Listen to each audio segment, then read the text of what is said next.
of their way like new jewelry. Jewelers are carpenters and carvers, varnish finish. So you know the shine won't diminish. While rappers spending G's on gold that could be for fools. My chest glisten like the sun off pools from my jewels. All on energy pendant protection jewels. Enhance my life with spiritual tools. Opening chakras with crystals wrapped in copper. Using the force of quartz, put brakes on a copper. Microcrystalline jade, metamorphic rock pieces. Put a shame to diamond crusted Jesus headpieces. Obsidian and opal, leopard skin, jasper on a string. Tiger eye, green tourmaline ring. It looks like the star essence when I blink. Change negative to positive like colors on the mood ring. No gold, a whole black beads, no ice. I'm looking like Africa, Bam, X-Clan, and Just Ice. Rapid varnish pendant, Moorish muck chest, filled with crystal stones, Merlin treasure chest, clearing my aura as I come before you. Rappers see me with no ice and think I'm a pauper. Rob a rapper of his Gucci link dependent self-portrait. Pouring souls to the devil cause they made themselves corporate. New jewelry gets attention like passing next morning. Keep new jewelry as wood, no matter what you call it.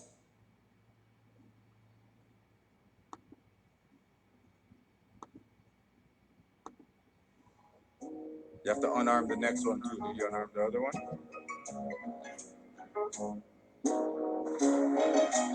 Good.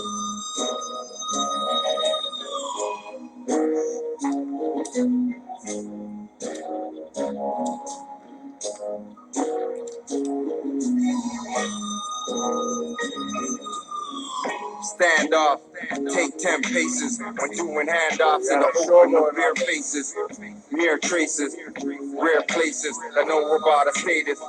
I mean status. What's your stasis? We out stratus. Mr. Universe, code name Tony Atlas. I was gifted with this. Why you talking about practice? Really? You talking about practice?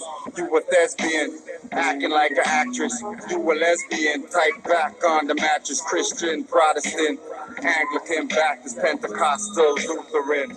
All Catholic, ancients have returned, truth is in, stop the slackers, they do anything and everything to get you off your axis. A time to move forward, a time to wait, a time to love, a time to hate, a time to hug, a time to refrain from embrace, a time to smile, time for seriousness on the face, a time to be on point, a time to make mistakes, a time to be small, a time to be great.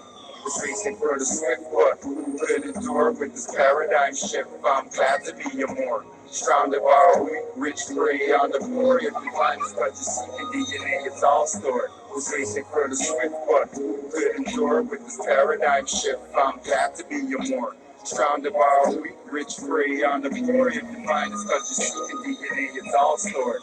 Time to preserve life, a time to kill, a time to act hype, a time to chill. A time to do what's right, Allah's will. A time to make lower self, take you on some thrills. A time to reach heights, a time for depths. The times when you speak, times quiet is kept. A time to stay awake, actually we never slept. Time to get resuscitated, time for losing your breath. A time to pass, a time to resurrect.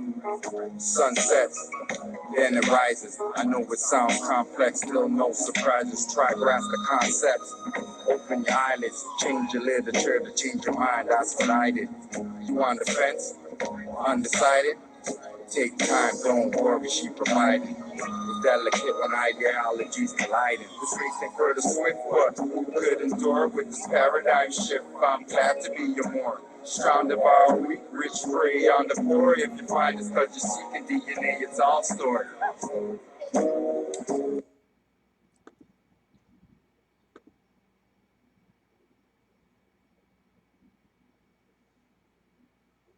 As shocked people watched police seal off Queen Street, they tried to come to terms with what they saw. I heard one gunshot. I looked outside because I thought it was fireworks. I seen one young black man fall to the ground. 3 people were shot. A woman was injured. 2 men killed. Today, police released their names: 21-year-old Javante Smart and 28-year-old Ernest Mauna Kea, both known in the hip-hop community, especially Smart, who went by the name Smoke Dog. If I want it, I get it, straight to the top where I'm headed. They haven't reached like super international heights yet, but they've worked internationally quite a bit, and they're definitely making pretty big pretty big waves here in Toronto. Big enough to tour with Drake in 2017. The Six's own released this on Instagram, saying all the inner lights being extinguished lately is devastating. I wish peace would wash over our city. Maybe if you stop talking about BS in your music, that might happen. The city's mayor addressed the violence and also pushed for tougher bail rules. Some of these people who are out on bail and have been doing this repeatedly, involved with gangs, who are the only ones that pose a threat to the safety of the city. Smoke Dog is from Regent Park. His hip-hop group, the Halal Gang. A few days ago, he posted a music video shot in a different government housing project, raising speculation that this video somehow sparked a neighborhood war. But experts warn against linking hip-hop and violence. Hip-hop often provides at-risk youth with a creative alternative to the gang life. Toronto has become such a world stage for hip-hop, and a lot of the things that these guys rap about in their songs and that are violent and that, but that's just because they've been around it. But it's not necessarily something that... Drake never been around that. So why he rapping about all that BS? He's from Forest Hill, which is a rich people area. He's not from no hood or no ghetto or whatever. He didn't start from the bottom and now we're here. He was at the top already. Just look him up. He's big time. He was from the Grassy Junior High show. When he was a youth man, he was on TV already. He didn't start no bottom. I think any of them are trying to promote or glorify.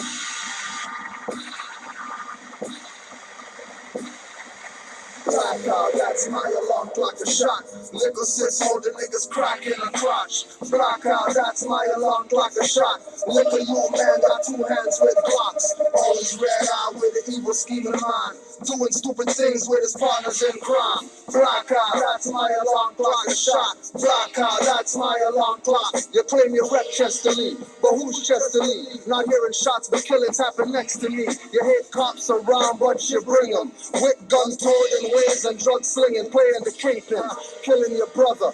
Over Democrat, PC, and liberal colors, bringing grief to single mothers. Where thugs mingle, they in the line looking for lovers. Bail hearing in the morning, not going to funeral homes cause there's so much mourning. Won't rise early, 1 p.m. you're still snoring. Hanging on blocks, mental slavery, rocks in pockets. Big guns that shoot rockets at girls on the bus. If they ban nigga, they banning us. The plan is up, so let's have a truce. All blocks link up, we need a truce. Black out, that's my alarm clock a shot. Liquor sits holding niggas crack in the crotch. Black out, that's my alarm clock a shot. Liquor, you man got two hands with blocks. Always red eye with an evil scheme in mind. Doing stupid things with his partners in crime. Black out, that's my alarm clock a shot. Black out, that's my alarm clock. Guns get you 5 to 10 years automatic. There's some good reasons to put down the automatic. Turn a man's bitch in jail, the thuggers get sexed. In the shower was on some American History X. I know a bro when it came out like Malcolm X. Stop drug selling and putting guns to people's melons. Who don't hear will feel. Troops wear foreheads when caps peel on the real. For blocks they don't own. Put down the chrome and pistols. This isn't that hip-hop single for you to dance or prance to. Speaking too much truth you can't handle. Back to the point, stop the killing. Read some books, stop playing TV villains. Gaming to get a name and killing their own like Melon and Caveman. Think before you act. When you're going, you might not come back. Black out, that's my alarm clock a shot. Liquor sits holding niggas crack in the crotch. Black out, that's my alarm clock a shot. Liquor, you man got two hands with blocks. Always red eye with an evil scheme in mind. Doing stupid things with his partners in crime. Black out, that's my alarm clock a shot. Black out, that's my alarm clock. Young God, stop trying to impress goddess. She's run by intuition, activated by knowledge. That's why they got her up in their college and got you behind bars sucking on wood and sausage. Compounded in their interests and bonded. Companies got stocks in jail, they call shadow. Governments are weak parties herding their cattle. G.I. Joe says knowing is half the battle. Activation is the half, maces won't reveal. They take oaths of death on the back, they dock your boat, but won't tell you it's a bench. Are you smelling the stench? Got steady chasing paper, but you don't get it. Mason badges on cars and sports reserved for reverence. Government sees thugs' heads as leverage. Then place peace officers with guns to intimidate. Label gangs terrorists. Are you hearing this? That's how they will get you in the vapor chamber with your enemies whose gun jammed as your neighbor. Militarily they will move, but you're not hearing when they raid you in stealth with no sirens blaring. You're the emergency, why they call the task force. Who don't hear will feel and get what they ask for. Furthermore, I would swear this is the early 90s cause I'm bumping. BDP08, they still self-destructing. Blackout, that's my alarm clock, a shot. Liquor sis holding niggas crack in the crotch. Blackout, that's my alarm clock, a shot. Look at you, man, got two hands with Glocks. Always red eye with an evil scheme in mind. Doing stupid things with his partners in crime. Blackout, that's my alarm clock, a shot. Blackout, that's my alarm clock.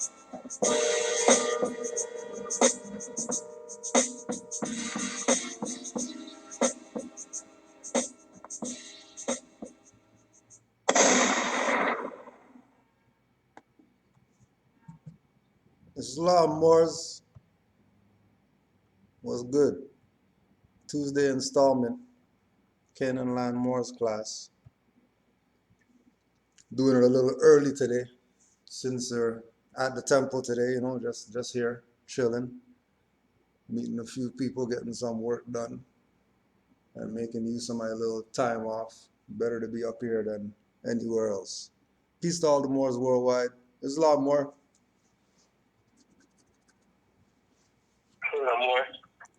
I wanted to Islam. I wanted to get your input on this one. So you're watching too?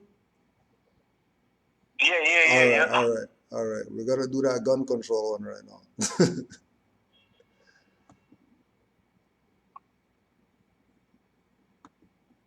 The Constitution does not decree the right to keep and bear arms. It says the right to keep and bear arms shall not be infringed. The NRA believes that America's laws should be obeyed, and we will defend the right to bear arms by any means necessary.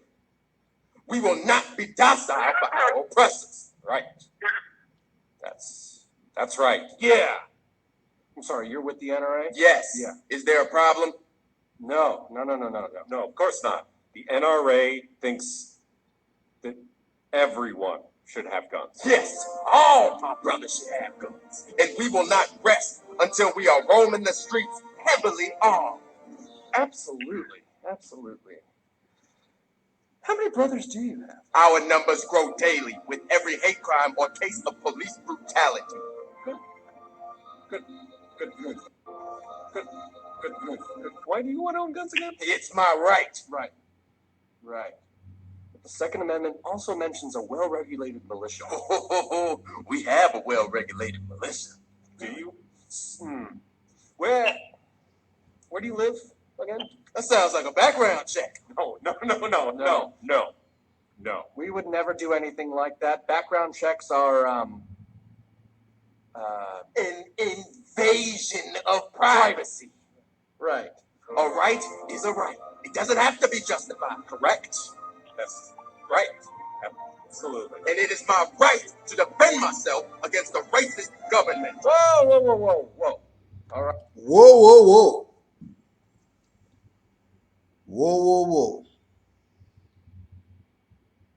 So the black guys are trying hard. Trying so hard. Trying very hard.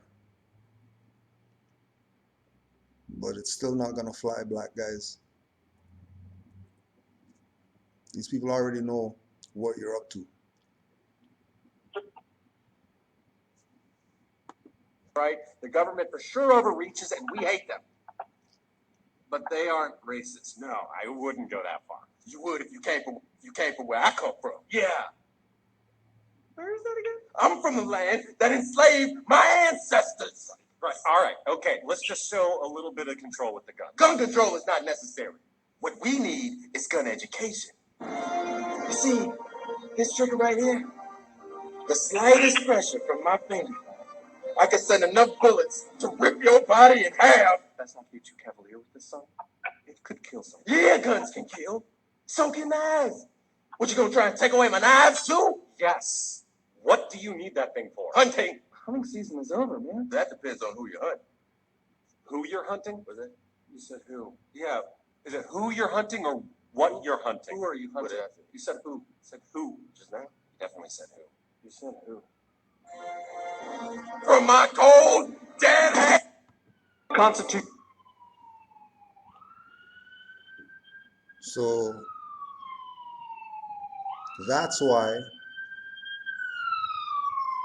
the world doesn't respect black people.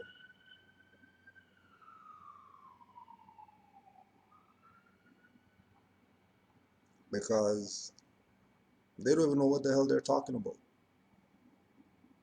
Case in point. Case in point.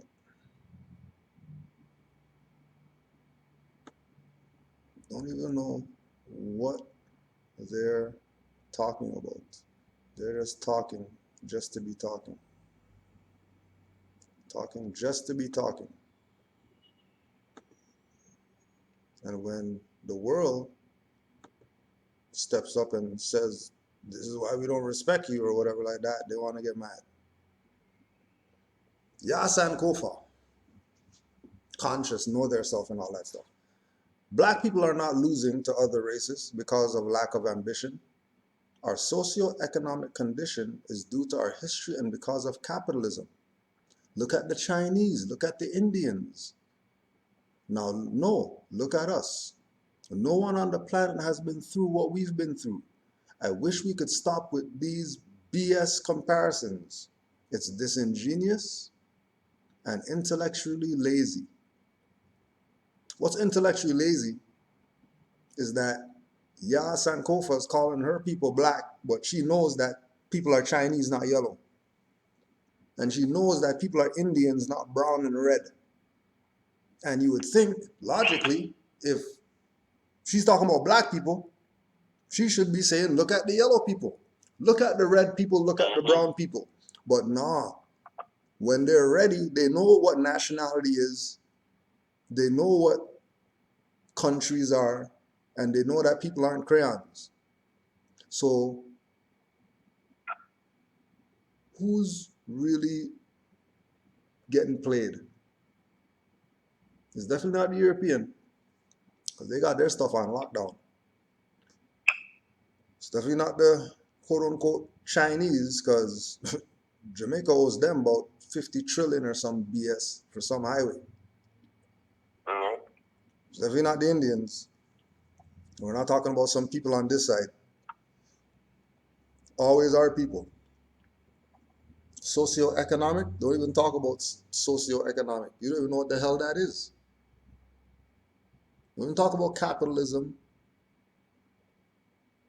Don't talk about your history of being in some other land and you were brought here against your will and all that. BS. We're playing ourselves. And the more we continue to play ourselves, the more we continue to be at the bottom of the barrel. And again, it's always our people that are the dummies. It's always us. Hong Kong, pro-democracy protesters crowded into the main terminal, shut down one of the world's busiest airports. Like Brother Yusuf was saying earlier, there was no bombing their grandma's little business in their town or whatever. There was no burning down their own community. What you say they did? Oh yeah, they hit them in the pockets. They hit them in the pockets. And you did a little background check on the story of what this is. Just talk on that too. Oh yeah, because the whole the people of so-called Hong Kong, they're protesting, but the way the media makes it seem as if they're protesting and they're disturbing government, like they're unhumane and they're not being humans and stuff like that. And what that triggered was for the what's the name of the organization again? The human rights or whatever. So the human rights people said the UN gave it clear for Hong Kong to clear that up. Like all those people that's there, they're causing harm. So y'all can go in there and remove them. But that's the way the news is making it seem like they're there, causing issues. But clearly they're not. When you go in there and you watch it, they're just there. But there's so many of them at the airport that people aren't able to travel and go around doing business and stuff like that. So I was so like, okay, I know that that's the way the media is going to make it seem. Now, I was trying to go see what the people of Hong Kong themselves are saying. Now, when you go look up what the people are doing, they're protesting because of any other reason why the so-called government is not listening to what the people are saying, and we need to fix this problem, just like they're doing in Puerto Rico, just like they was doing in Hawaii. Everybody's going through these problems, but nobody is saying, it's the white man. They telling you these foreign corporations that's on our ancestral estate is going crazy, and they're standing up for their rights. But the thing with the Hong Kong is the people who are protesting are the young people. It's not even the adults who are protesting. It's a man who they were interviewing in one of the local news they were interviewing in Hong Kong. He was saying how the young people, they're the pillars of the future, but they were always looked at in the world view as Hong Kong children are spoiled brats.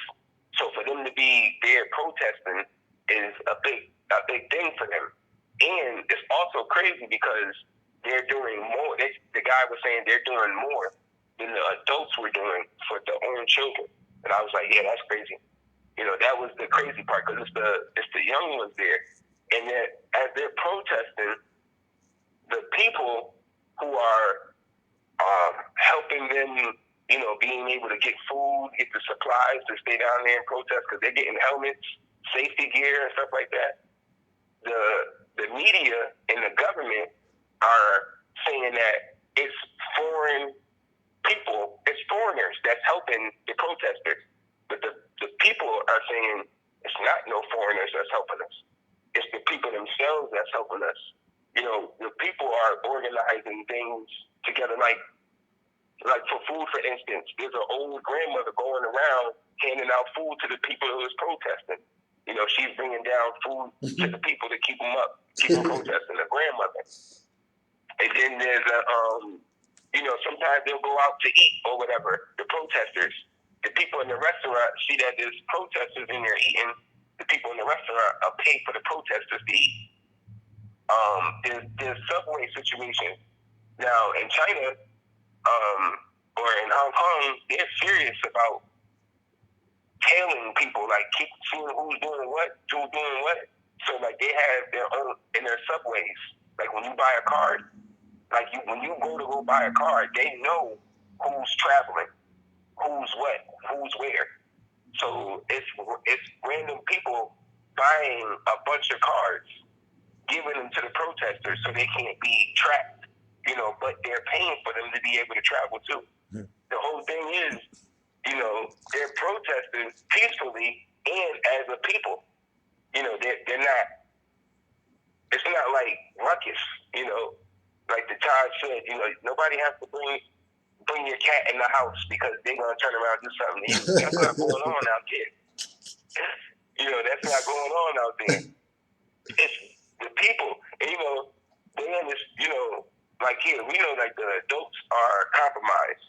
They got to go to work. They don't want to lose their house. They don't want to lose whatever. Like children, teenagers, they don't have that responsibility. But they know what's right and wrong.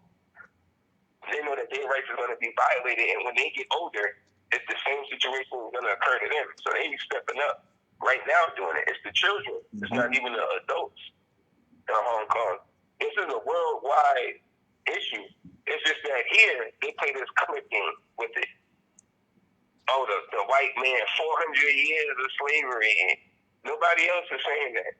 But they having Spanish Inquisitional problems. They are their ancestral estate. But that's what it is. You know, like that whole thing in Hong Kong and so-called Hawaii, what they wanting to build the biggest telescope on the mountain there, and everybody knows like that's ritualistic. Moor has been doing that for thousands of years. It's millions of years. Yep. And now colonists want to come there and put a telescope there. Oh yeah, we're gonna go there. We're gonna go there. Oh yeah, We're gonna go there. It's love, right? So everybody's on some wake up, right?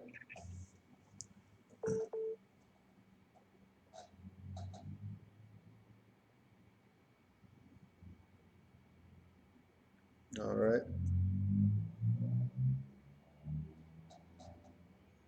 The next thing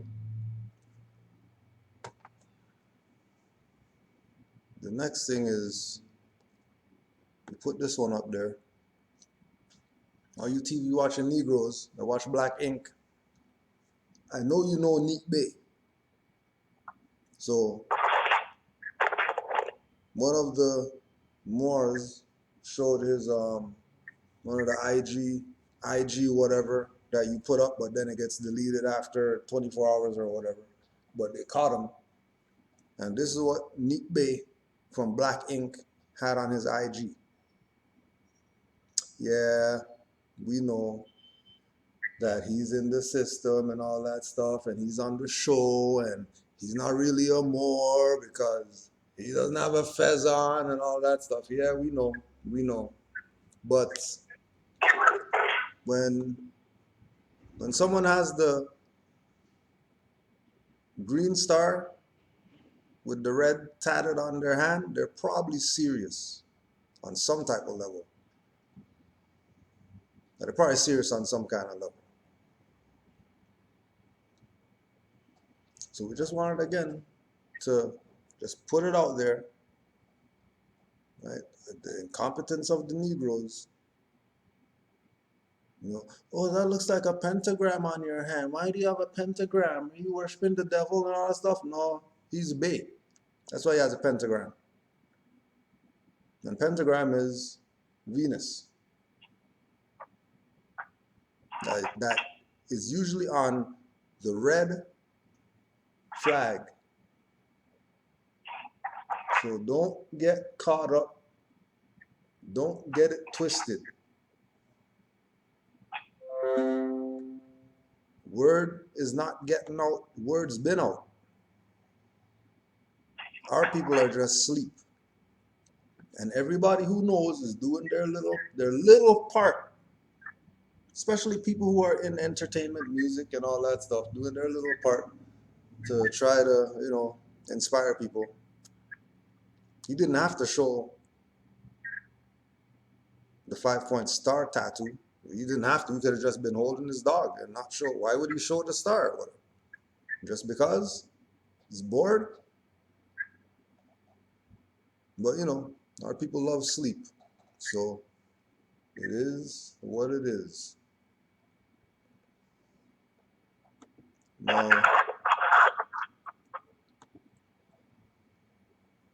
we're also talking about our friends again. We got to bring them up because they're always out here talking crazy. As if the world is dumb like them. And we're putting it out again, letting you know, these people are fraud. They're fraud because we know that they're Moors. And they tell on themselves, as usual. So let's just get them to tell on themselves quick, fast. How are you doing? Good, thank you for coming here. And this is your wife, Yanni, is that right? Yes. Yanni, thank you for coming as well. Thank you for having us. We played the horn. You played the horn just before we were started. What was that about? Well, the shofar is a part of the culture of the Hebrew Israelites. Now, it's a real good history lesson when it comes to the shofar because the shofar actually comes out of West Africa. right? And a lot of people think that it's a Jewish thing, but the shofar actually comes from what's the name of that? Yeah, kudu ram. A kudu ram, and a kudu rams come from West Africa. So when you blow the shofar, they blew the ram's horn to knock down the walls of Jericho. They blew a ram's horn to knock down a wall. They blew a horn to knock down a wall, a ram's horn. The wall of Jericho. Interestingly enough, Jericho is a city in Palestine, not Israel. Interestingly enough, they know J in ancient times. So what Jericho are they talking about? What illusion are they living in? And then how come they keep talking about this Israel stuff when really where they're claiming as their homeland is really Palestine? Islam more. If you have any add-ons yet. Yeah, because he had said the first thing he had said was the culture, the Hebrew culture, which we know is Canaanite. Okay, because look, C. Freeman L. said it the best. Hebrew is not even a Hebrew word. Like, that's not even, that's Canaanite. So the word Hebrew is not even in the Canaanite language. They even tell you that. Like, the so-called Hebrews have the language of the Canaanites. Like, it says it. It says that in their whatever book. That's the language they get is from the Canaanites. You know, but the whole thing is, like, they keep, everything refers to that book, man. That's my whole problem. Like, when I try to go to a dictionary, like, they're like, that's not what it means in the Bible. Like that's crazy. Like, how do we define those words? How do we define our speech now? If we're talking now, do we go to the Bible, a Bible dictionary, to define how we're talking? Like, that's the issues we have when they bring up their colorable argument that Hebrew is a culture. Some Hebrew culture, that's fraud. Hebrew is Hebrew for Abraham. That was his name, Hebrew, from coming over. Oh yeah, let's just go there quick fast. I found Moore sent the thing. Let me just go there. Just to back up what you're saying.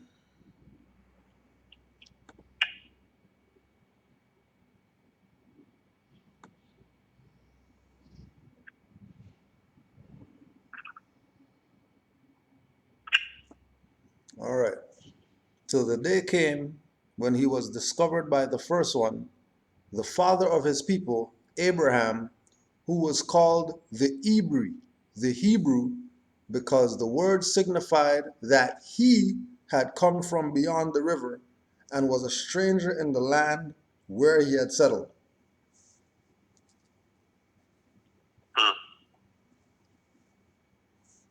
And just so you don't think I'm making up stuff or whatever, this is from Sholem Ash Moses, translated by Maurice Samuel. There's the cover.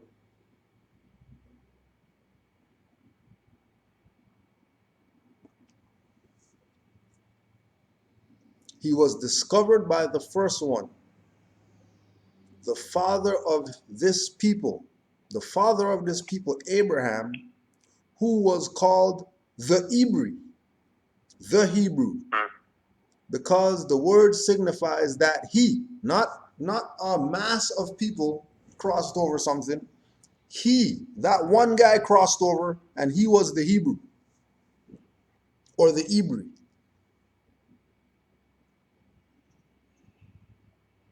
He was that. Everybody wasn't that. Just he was that.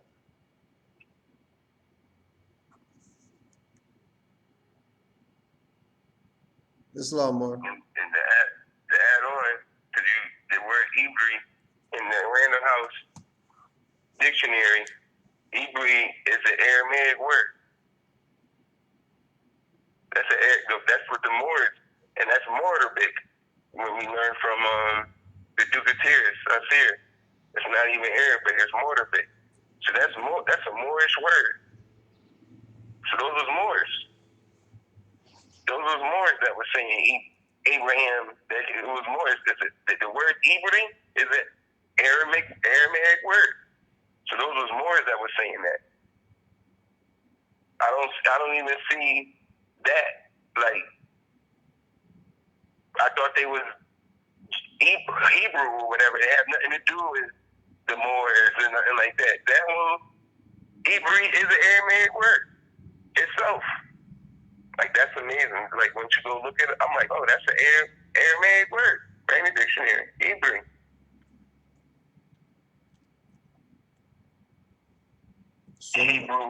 Hebrew culture. No such thing. That's fraud. The whole, right in the beginning of the interview. Interviews are, conversation's over. Conversation's over. Conversation's over. No, conversation's over. Cut the camera off, unplug the cord, wrap it up. Wrap it up. It's a wrap. Also, ain't no Hebrew culture. That's not real. It's a wrap. So when you blow the shofar, you can blow the shofar for healing. You can blow the shofar for victory. You can blow the shofar for going to war. So there's many different reasons why we blow the shofar. So are you considered like the preacher or? Yes, I'm a moray of one of the groups of the Hebrew Israelites. Which means preacher or pastor? Preacher or teacher. I'll rewind that. I'll rewind that. So when you blow the shofar, you can blow the shofar for healing. You can blow the shofar for victory. You can blow the shofar for going to war. So there's many different reasons why we blow the shofar. So are you considered like the preacher or? Yes, I'm a moray of one of the groups of the Hebrew Israelites. You need more. You need more than that. Okay, let's get you some more. Let's go to the textbook of Israeli Hebrew. Let's go to the textbook of Israeli Hebrew, page 94. Singular constructs ending in E drop this vowel in immediate precedence to a personal suffix. The example they give is more, M-O-R-E, which means teacher. Mori, M-O-R-I, which means teacher. Or M-O-R-A-Y, which means my teachers. And these people are not Moors, but they're calling themselves Moor, Mori, and More, but they're not Moors though. Really? They're not Moors, but they're calling themselves More?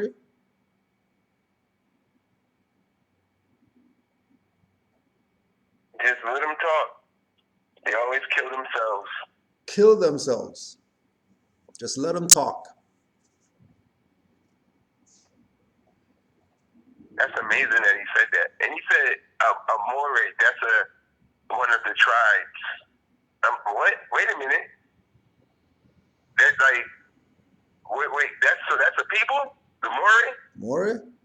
So you guys, from what you're saying, that's who you are. Because he said, well, that's a tribe. He didn't even say what the Grand Sheik said, that it means a teacher. He messed himself up by saying it's a people. Because they know. He just messed himself up. And then that look when he said it, that look when he said it even gave him away too. Yep. Because he had that look on his face when he said it, like, oh shit, the Moors are gonna see this. Mm-hmm. The Moors just might see this. There's many different reasons why we blow the shofar. So are you considered like the preacher or? Yes, I'm a moray. Right? See that look right there?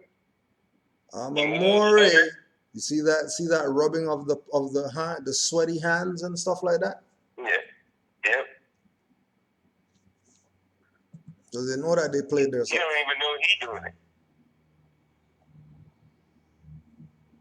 Don't even know that they're playing their self. Oh yeah. And then helping everybody else get played. helping everybody else get played when they should be just straight telling people that they're Canaanites and bringing the stuff all right back home to the fact that we are all Moors, Noor Madrid. Yep. And not only that, let's just go a little further. Moorish Europe. Alimir von Fleischer. The old German word for black person is Moor, M-O-H-R. Over 50 derivatives of the word Moor can be found in European languages.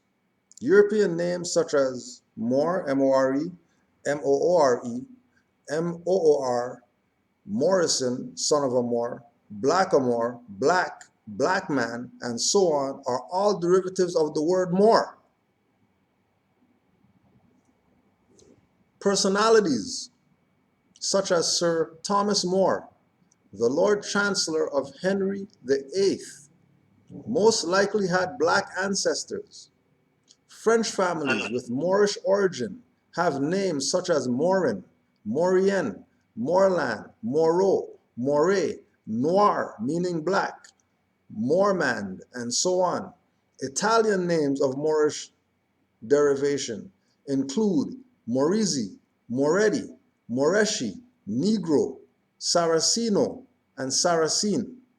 Blacks in medieval times were also known as Saracens. Germans have names such as Schwarz and its derivatives of Schwarzkopf, Schwarzkopen, Schwarzmann, Schwarzenberger. Don't forget Schwarzenegger. There's Schwarzenegger, who was the governor, and nobody ever picked up that his name's Schwarzenegger. Nobody picked it up. Some Spanish, Polish, Belgian, and even Finnish families have Moorish influence. These facts have been pointed out in J.A. Rogers' Nature Knows No Color line. Some believe that surnames with Moors or its derivative originated from the Anglo-Saxon M-O-R, a marsh or tract of wasteland. It is, however, clear that the Greeks and Romans were making reference to humans when they used the word moros, the Greek term for black or dark colored. Oh, so Moor doesn't mean black. Moros means black. So Moros is actually what means black. So all these people out here who we call scholar and all that stuff, oh yeah, they said Moor means black, so we're black people. No, Moros means black. Moor has nothing to do with meaning black whatsoever. Furthermore, the Romans invaded and dominated Britain for about 500 years before the arrival of the Anglo-Saxons. Therefore, the word Moros, used as a surname in the English language, was in existence before the Anglo-Saxon Moor. Not all families having last names of Moor and its derivatives may have had black ancestors. Vassals often took surnames of their feudal lords. So who would have been the feudal lords if the vassals were the Europeans?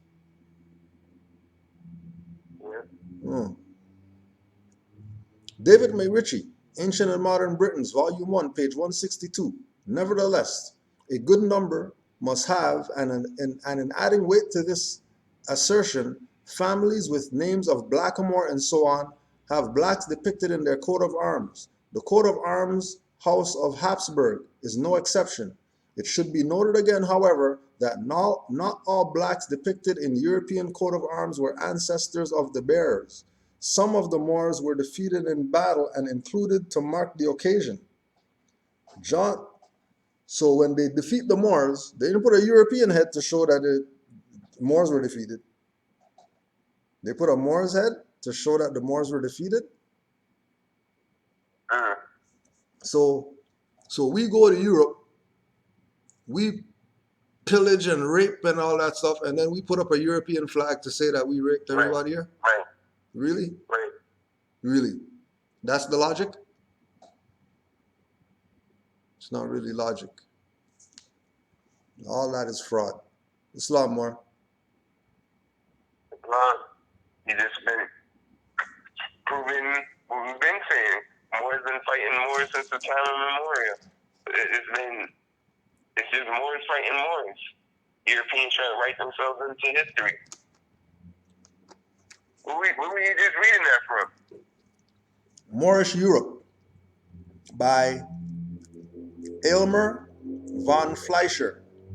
Aylmervonfleischer. He wrote that like it was a Moor who wrote that. Yeah, right. I mean, he just spilled the beans. He told it all right there. I mean, his name's Aylmer, and you know, MER is MOR, so who knows? Right. Who knows? Right. Who really knows?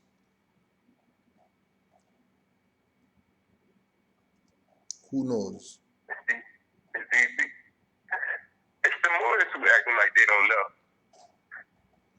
It's the Moors.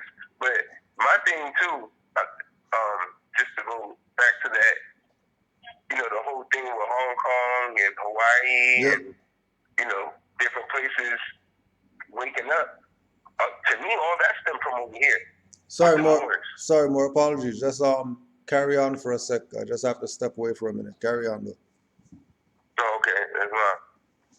Yeah, I was just saying, you know, all that stuff stems away from the Moors and how, you know, we were the ones, or Taj, and back in the early 90s, probably late 80s, was already going over nationality and birthrights, saying how these colonizers are corporations and stuff like that.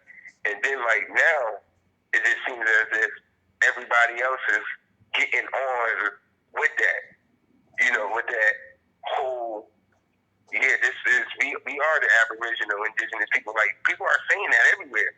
You know, I think we would have, Taj and the whole, well, even if you go back to Noble Juali, you know what I mean? The prophet was the one who brought that whole concept here. Now, everybody else is pushing it now in all these other nations, but I think, like, the Moors here and the stuff that we doing, you know, being active, a lot of Moors putting their stuff on YouTube saying that they're the Aboriginal Indigenous people here. You know, that is picking up everywhere. You know, a lot of people is starting to realize that, yeah, like I was watching the lady from the Hawaii video, she's saying, like, everybody's indigenous to some place. And I'm like, see that whole concept? Like, that's Moors pushing that. You know, that whole thing, indigenous, Aboriginal. Moors is pushing that. And it looks like we always said, once we get it here, the whole world gonna get it. You know, they need to be getting it as Moors, because we all know the Noor Majid, we are all Moors. You know, because that's the real whiplash that they have. You know, because a lot of these other places that they go, you know, Hawaii know that that land is a conjoined island of the Moroccan Empire. Like, that, they know that that's Morocco, because we got the picture. I went to Grand Sheik to find it and show us, but you can Google it. You can all see that their chief, or their king, the king of Hawaii back in the day, he had on the fez that said Islam written across it. So it's not like they don't know. They do know. You know, and there's a lot of people selling out, still wanting to keep the colonization, the materialistic order in power. Because that's what it just seems as what it is. Because everybody is waking up. You know, everybody knows what's going on. But it just seems as if there's a group of people that just wants it to stay as it is. You know, we're up here, look at me, I'm the guy, you guys are over there, the nobodies. You know, somebody's trying to keep that the way it is. You know, but we know, Prophet teaches us, power is an illusion. But these people love it. They love it. They love it. Islam. Oh, they love their enslavement more than anything else. So we want to go back again to our friends, because, you know, they really tell on themselves. So we're just gonna let them talk. And if anything, Yusuf, just let me know when you want me to stop or whatever. It's only 3 minutes, but you know how it goes with us.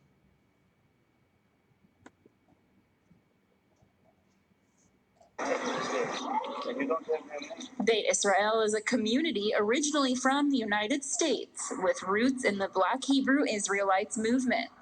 Now based in Israel, the religious group believes Tel Arad to be the true Jerusalem. These are the people of the book. That's right.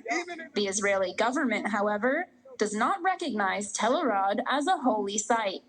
Israel have a law, you see, that indicates that if you have a holy place within the land of Israel, that you should be able to visit there freely, you see, without having to pay entry for it. So because of that, we want what everybody else, what every other community have in Israel. We want our people that's coming from America, our people that live here in Israel, we want to be able to enter into the holy place. Leader. Now remember, Israel's a fraud. There's no such thing as there's a place called Israel. That's Palestine. As soon as they start claiming something is Israel, they just gave the Israelis jurisdiction to tell them they can't do this and they can't do that. No different than when people start saying Morocco, when people start talking about United States, people talk about the United States when this is really Morocco, playing themselves. Right? Straight playing around. And they really shouldn't be playing like that. And they really shouldn't be playing like that. Because they should know, based on their studies, based on all the stuff they're complaining about white man did to them, that's why they even left in the first place. They should be saying Palestine. The fact that they're not saying Palestine and they're saying Israel, then that means that they're playing themselves. They're putting themselves in the jurisdiction of the Israelis by them claiming that they are in Israel.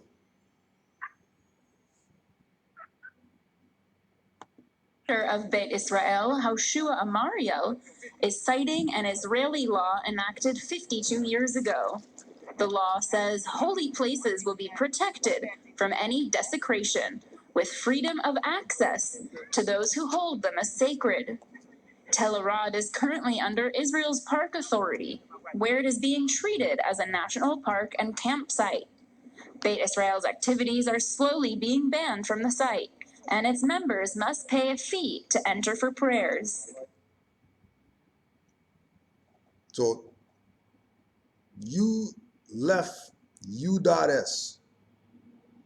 to go to Israel. You went from a corpse to a corpse, and you're complaining. You had a birthright here in Morocco. The way that y'all look like Moors. I see turbans and stuff like that. I see tunics. I don't know what you guys call those stuff, but those look like tunics. But you're not Moors? Your teachers are called Moore, and Moore, Moor, Mori, Mori, Morehi, Morhem, Moreha, but you're not Moors though. You're some Hebrews that went to Israel. And the world knows that that's not Israel. This is not what Moors say. The world knows that Israel colonized Palestine. Oh yeah, Islam, Gracie. Islam, Can I add on to that? Yeah, go ahead, Mark. Right there, this what you were just saying. That Israel colonized Palestine. This is coming from the Department of State website. Yeah, the Department of State, United States of America. It says the creation of Israel, 1948. On May 14th, 1948, David Ben Gurion, Gurion, the head of the Jewish agency, proclaimed the establishment of the state of Israel. The U.S. President, Harry S. Truman, recognized the new nation on the same day. This is where they're saying we're home in Israel. This is the thing of the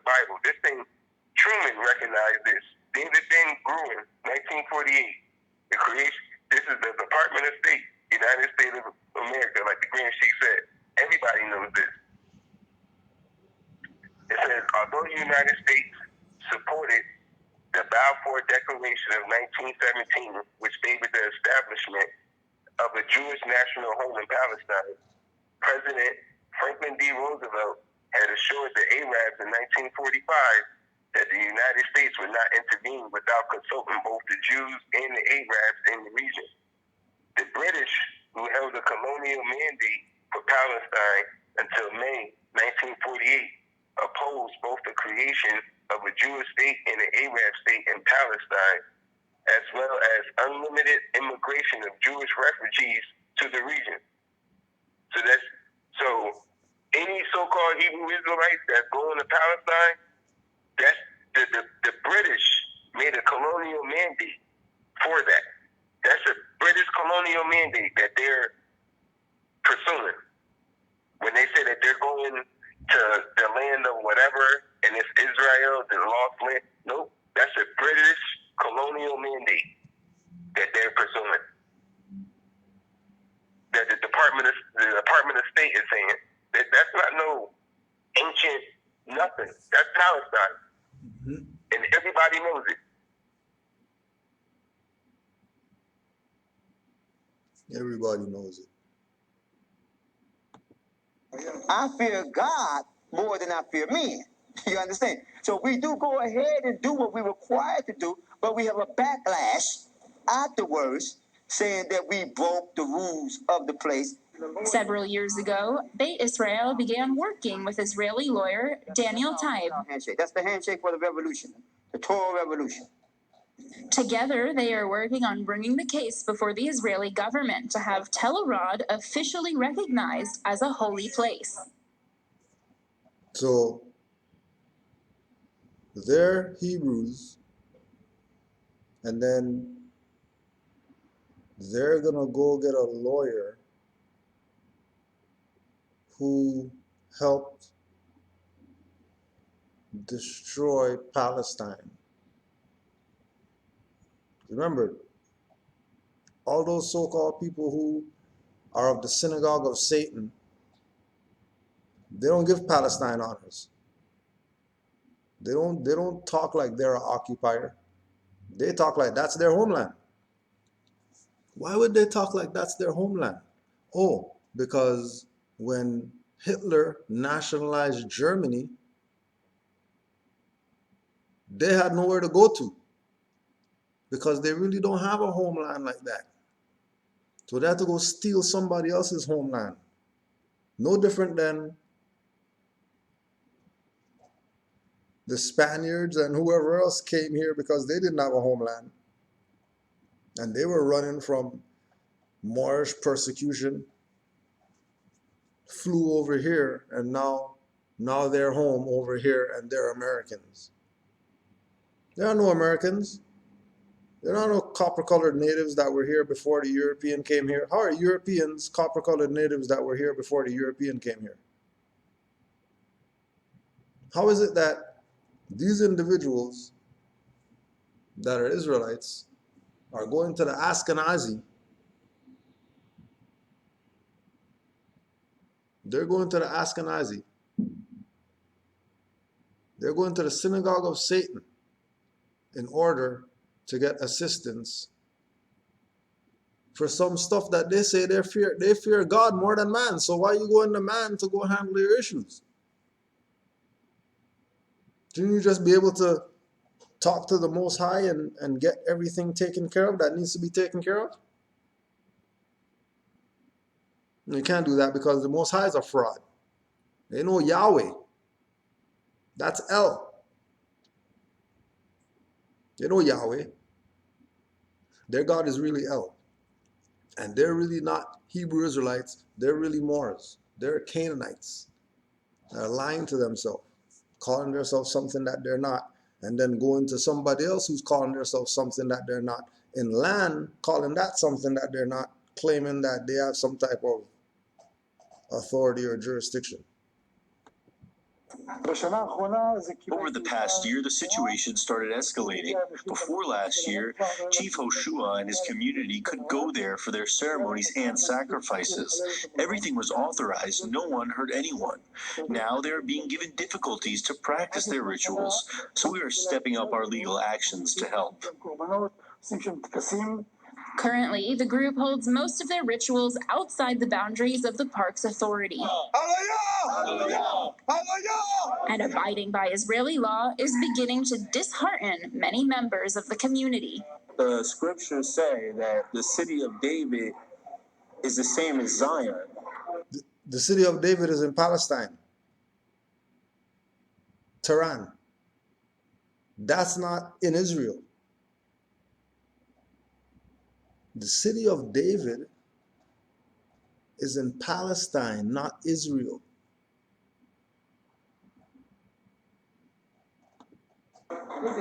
That Mount Zion is the city of David. The scriptures literally say that. Then how can you have a sign that points Mount Zion this way and then the city of David that way? It just doesn't make sense. We know that that's Mount Zion, and we would like to come there and pray and serve the Most High as we're commanded. That's all. It hurts. It hurts really bad. It's something that I think about every day. I cry about it. I pray about it. Every day, I'm dealing with it every day, everywhere I go in this country. It's really hard because that's who we are. That's who we are as a people. Israel's Parks Authority declined I-24 News' request to be interviewed on Beit Israel in Tel Arad. It remains to be seen if the community will ever get the recognition it seeks. Peace, Moore. You have any additions before we go to the real one, the real video for today?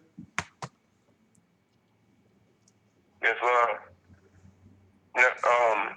for people to okay, now see that they're making it seem as if, like he says, they don't want to go through man whatever.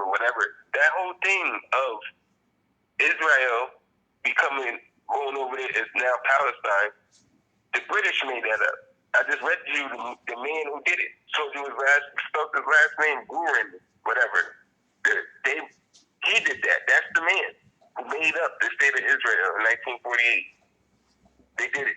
They had stuff called it says here on this website, they called it the Palestinian Exodus in 1948 of the hundreds and thousands of unarmed men, women, and children that the United States, all the British, and all these other corporate colonists went in there and wiped out the Moors and created this fake Israel. Because if we're going to go by the true stuff, the only true scholar who's going over who's broken it down with that is Horace Butler. Mm-hmm. All that's over here. That all that's over here. That's not that too over there. That's not over there, but like the Green Sheik said earlier, the J's, none of those J's existed. So then you have to put it back in its proper place. Like when you speak of the Canaanites, we also know that the Canaanites went by the name of Phoenicians. Horace Butler broke down that Venezuela is Phoenicia. That's the land of Phoenicia. Venezuela is Phoenicia. Now let me play that. Let me play that. America is Morocco complete proof. Yeah. Let me play that. Let me play that. And I'm sorry, the black historians with their egos about Egypt being on the Nile, they're stuck on the Nile. Now they're scared to get on the Atlantic and come across to the Americas and find the rest of the Egypt. I'm sorry, eventually you'll get there. But we're there.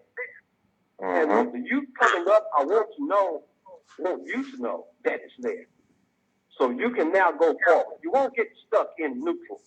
You can now go forward and find the rest of the African history and find that you in the Americas 22,000 BC and building cities and having nation building and doing everything in the Americas from then up until now.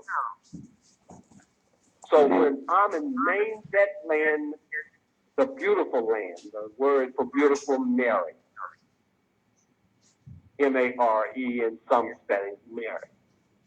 And the land there means Ta, T-A, Ta, the land of beautiful land, Ta Mary. And to Mary is still applied to the land. And just as the ancient Africans said, there is a northland and a southland. Now we have North Sumeri and South Sumeri. We simply move the ta to the end of the word and call it America. South America, North America, you're living in the land that was named by Egypt. Here are your Moors, who are named from Mary, from the M and the R. You get your Moor. So even in the ancient African literature called biblical, you find Amorites, Amorites, who lived on the north side of the Amazon River and went all the way up through Venezuela, what is now called Colombia, Guyana, all of that. Now we're going to get you a little deeper, something I haven't told before. Because that land is also called Syria. Here's your Asia. So when you hear brothers talking about, you that's an Asiatic term. You're not African. Dude, Asia was Africa. They're all in the same place. These are Africans. You don't know that the Phoenicians are Africans. You don't know that their city Tyre is sitting right there off of Venezuela on that island that's connected by a man-made causeway because you did not read that Alexander the Great built that causeway out to capture Tyre. You don't know that that national forest is there that's hiding the ruins still have Tyre's name in it. You have not deciphered that Venezuela is here. Wow. That's all. See what I'm saying? That's all I could say. Wow. That messes up everything now. Where are y'all going? Why are you over there? Where are you going? Right? Why are you over You ain't come home. You left home. You left home. You didn't come home. You left home. You left home to go to a stranger's land. Oh, yeah, that's why they call you Hebrew, because you crossed the water. Yep. They're going the wrong way. Yep.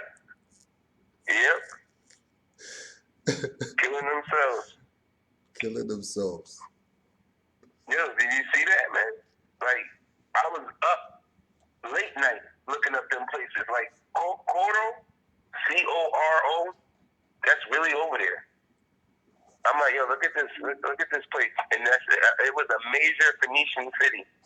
Like when if you go type in Coro Phoenician, it talks about all the major cities and markets and everything when you look up that city in history. But that was over there in Venezuela. So-called Venezuela. That's Canaan.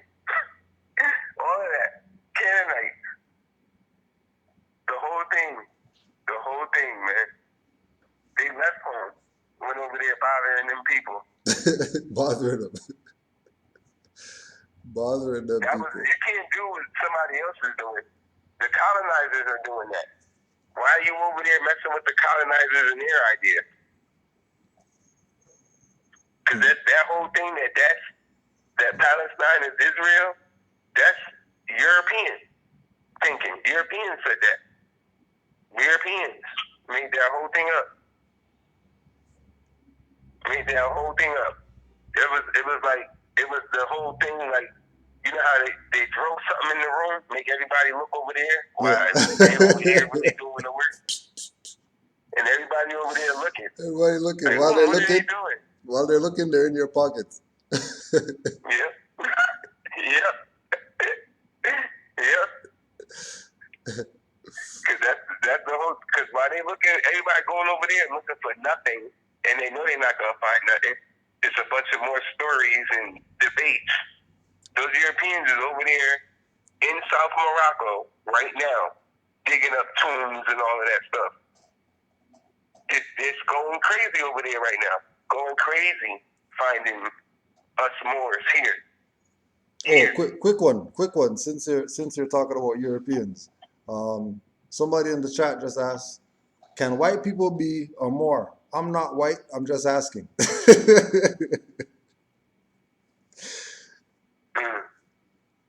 I don't know how he's saying that. yeah, just interpret it how, or correct it, or whatever, however you see fit to answer that. Okay. Can whites? Because the whole. Can a white be a Moor? Right. Okay. Now, if we just like, yes, because I know what words mean. You know, that's the only way. That's what a Moor is. Their status is of a free white person. Like, yeah, that's exactly what it is. Like, and then if you're saying if your question is if modern Europeans can be Moors, like, and then you just do we already did the whole breakdown the other day. You know, like the master teacher Todd said it the other day. Well, everybody's amalgamated. You know, even if you want to go that way. Well, where did the Europeans come from? You know, did they just poof out of the thin air? Where did they come from?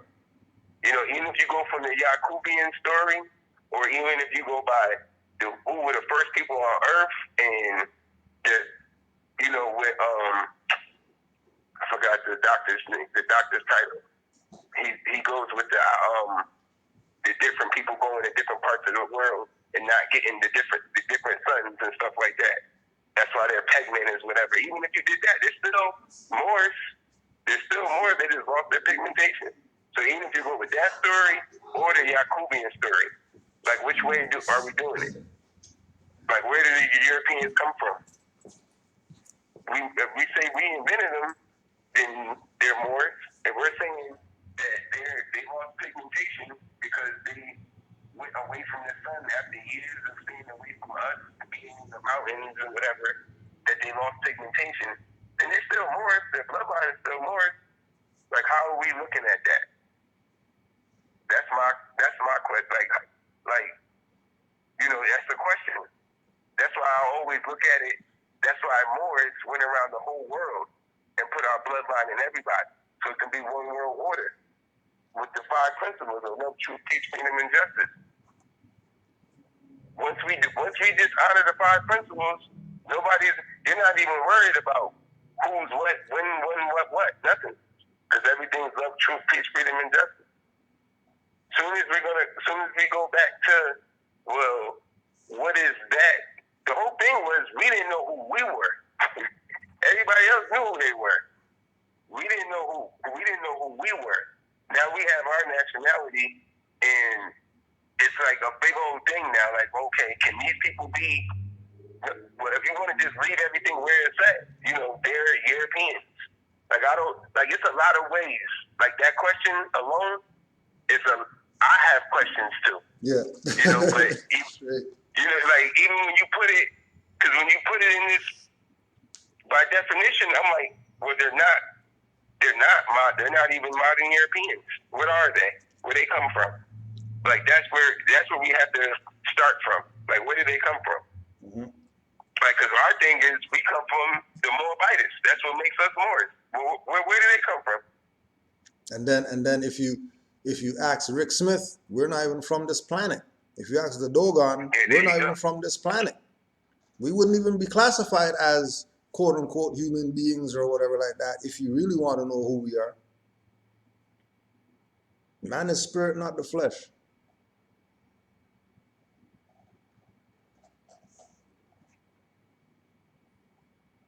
But,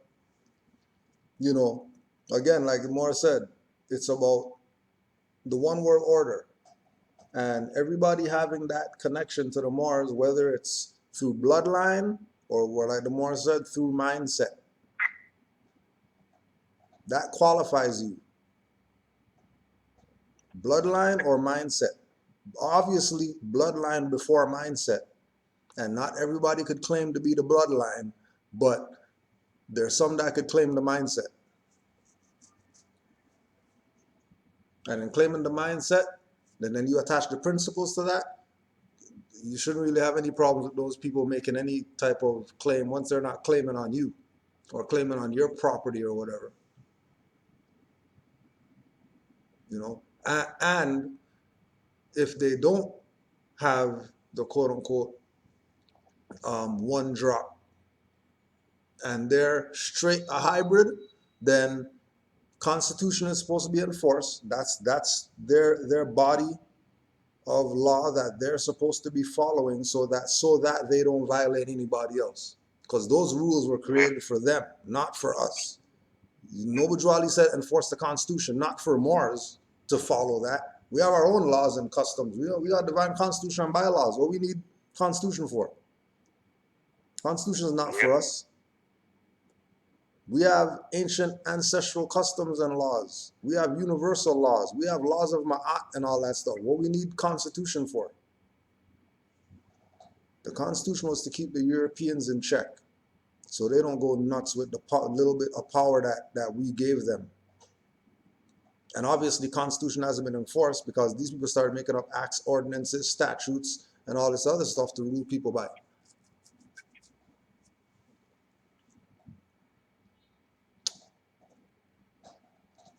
And like you said, with the one drop rule, when I showed that video with the Moor biters who's pale, even though she kept saying black and white the whole time, you know, we know what the proper perspective would have been. But in that video, when you look at her, like if we're playing the French Bloc Lunaire, Frederick Blumenbach game, she would be modern European. But when she spoke and told us who she was, you know, like her grandmother being so-called half black, half Turk, and then her mom being, you know, half black, half white. But that's what she was saying. But all of this is Moors. But she knows through her mother, that's who I am. Because her whole thing, she was saying it. I'm the mother. So as me being her mother, she's a Moor. But she was saying black. And these are pale people. Yeah. You know, pale people. But her bloodline, she's sitting there saying she knows who she is. In there yelling at the doctors and stuff like that. Like, no, don't put me as that. She knew who she was, even though she was, you know, in that system, not knowing, you know, Moors and Europeans. She's saying black and white. She knew that what her bloodline should be would be a Moor. She knew that. Like, I'm not that. Like, I know, and she's telling her daughters, like, it doesn't matter what you look like. You still got this is how I'm quoting her, you still got the black blood in you. And that's the thing. You still got it in you. I don't care what you look like. How can they do that, please? Because we already know 2 dark-skinned people have albino children. Yep.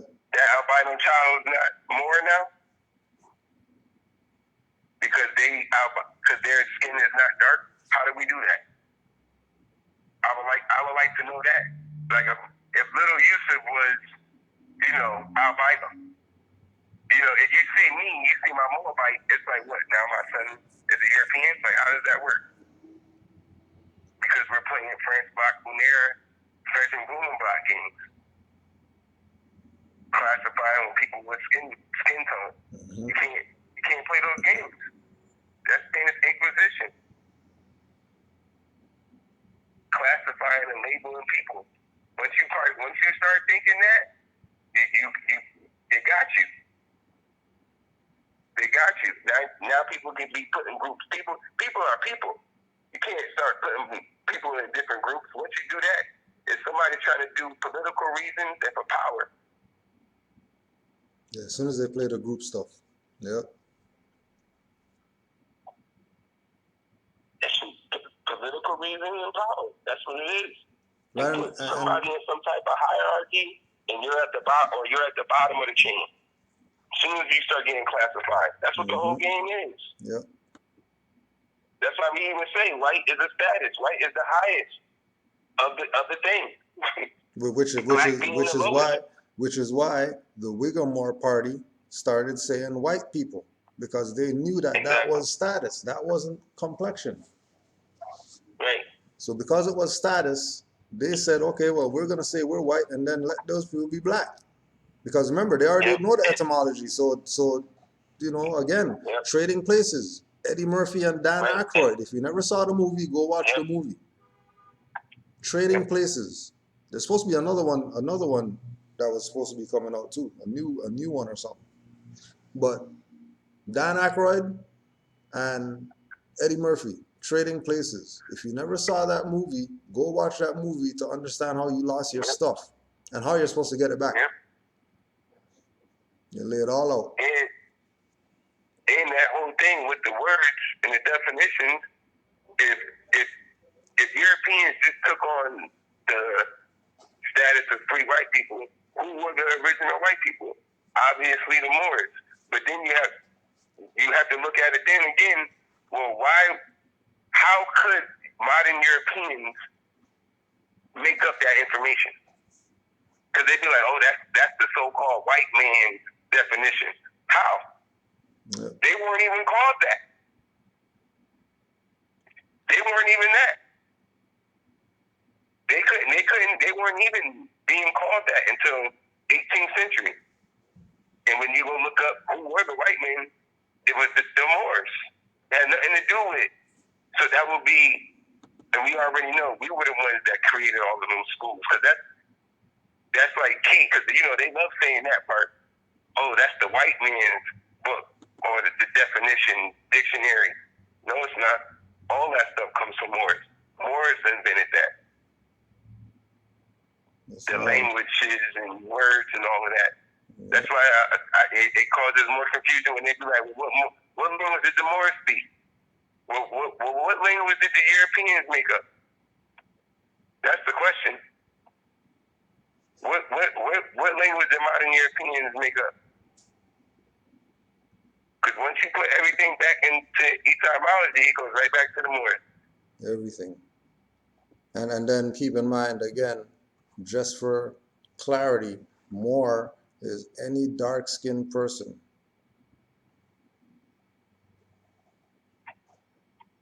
Like, that's it.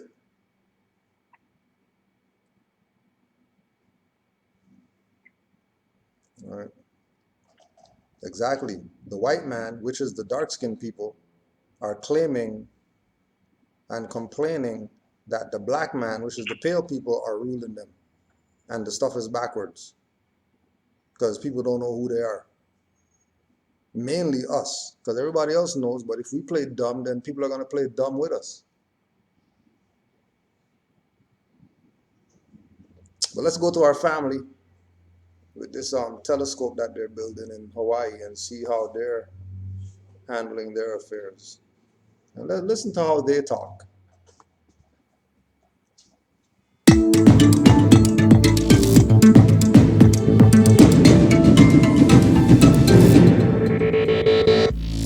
Hi, I'm Femi OK. And I'm Malika Bilal, and you're in the stream. Today in Hawaii, will protests help save a sacred summit? We look into the controversy over the proposed construction of $1 billion telescope on Hawaii's Mauna Kea.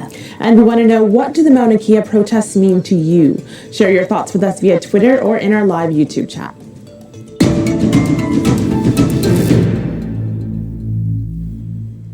Mauna Kea is more than just the tallest mountain in Hawaii. For some native Hawaiians, the summit represents the realm of the Earth's creator.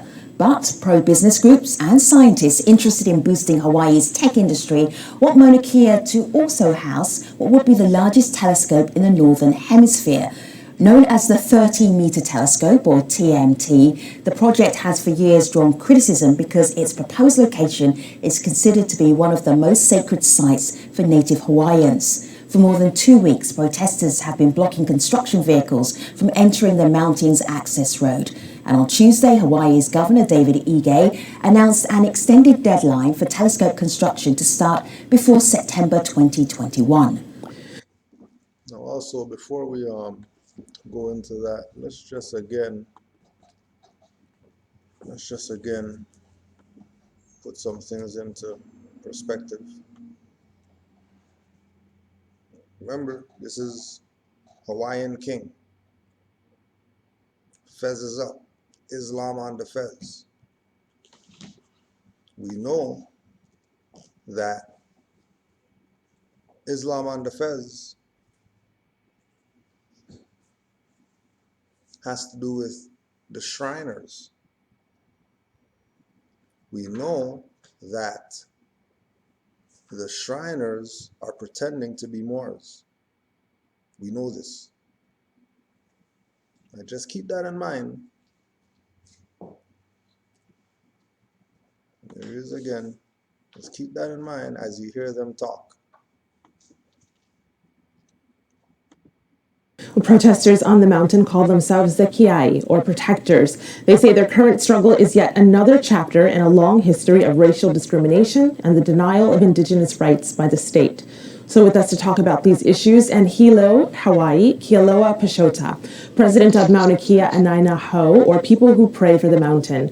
That is a cultural organization that advocates for the protection of Mauna Kea.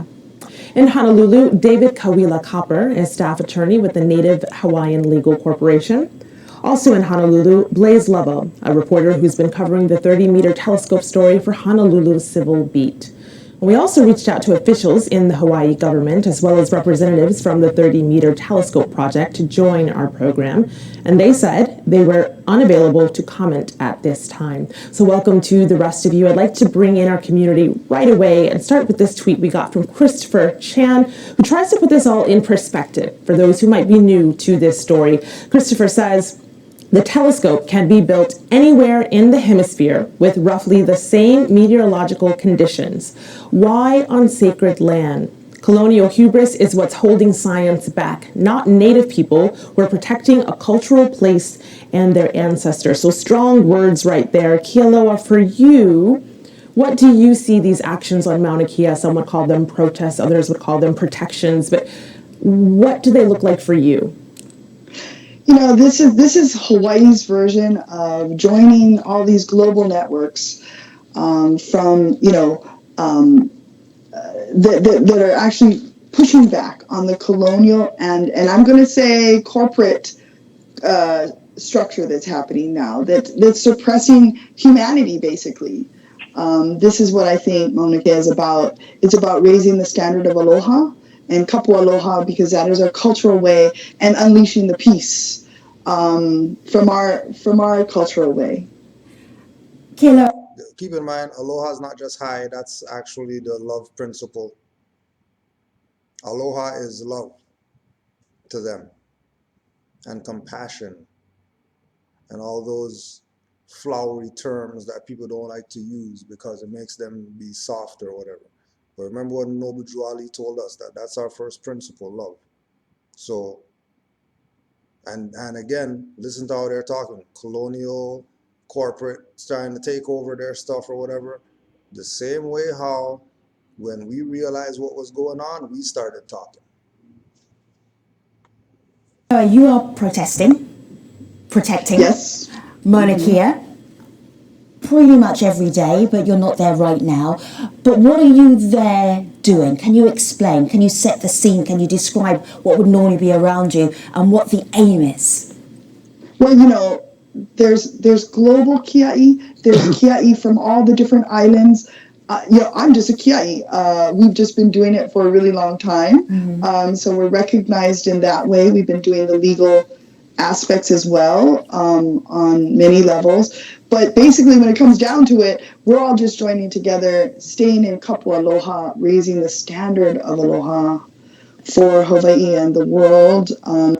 On many levels, but basically when it comes down to it, we're all just joining together, staying in kapu aloha.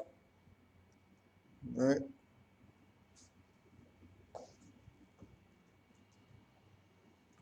protect.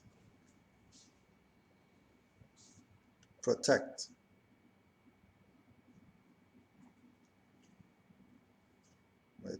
They're in the right frequency. Not defending anything. They're in their own spot.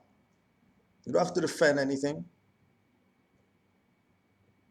Their duty is to protect. Because what? That's their ancestral estate. Just like Hong Kong, they're not going and throwing bricks through no windows of stores in their own community or whatever. They're standing up to the beast system. Negroes in America think standing up to the beast system is throw stuff through windows and go march and picket. That's not the same stuff that these people are doing. It's not the same stuff that people in Hong Kong are doing. They're being extremely national in their approach to dealing with the corporate unum sanctum doctrine of discovery policies that are being forced on them. Same thing that the ones here are supposed to do. But remember, Hong Kong, they already got nationality. Hawaiians, they already know that that's moot. They know that that Hawaii is the last island of Mu. Think they don't know that? Islam Moor, you have anything yet? Yeah, because you was going in on the word aloha, and I knew I had seen something similar about that. Okay, I just found the article. It was called, "Who Cares About Aramaic? The Hawaiians Do." It's Discovery in Paradise.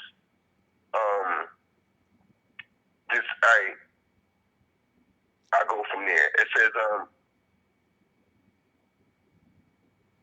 some guy and his girlfriend or whatever is it says, but something seemed oddly familiar as we encountered the ever-constant greeting of aloha by the hospital Hawaiians who greeted us with open arms. But something seemed oddly familiar as we encountered the first constant greeting of aloha. Our friend Susan sent us an instructive FYI email. Aloha was the expression of peace through love, mercy, and compassion. While reading her email, two things became clear.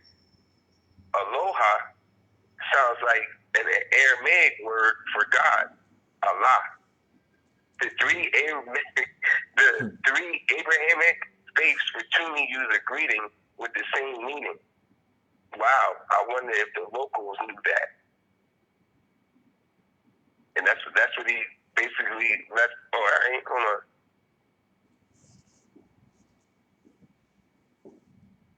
But they really don't. He really doesn't go in on how we can.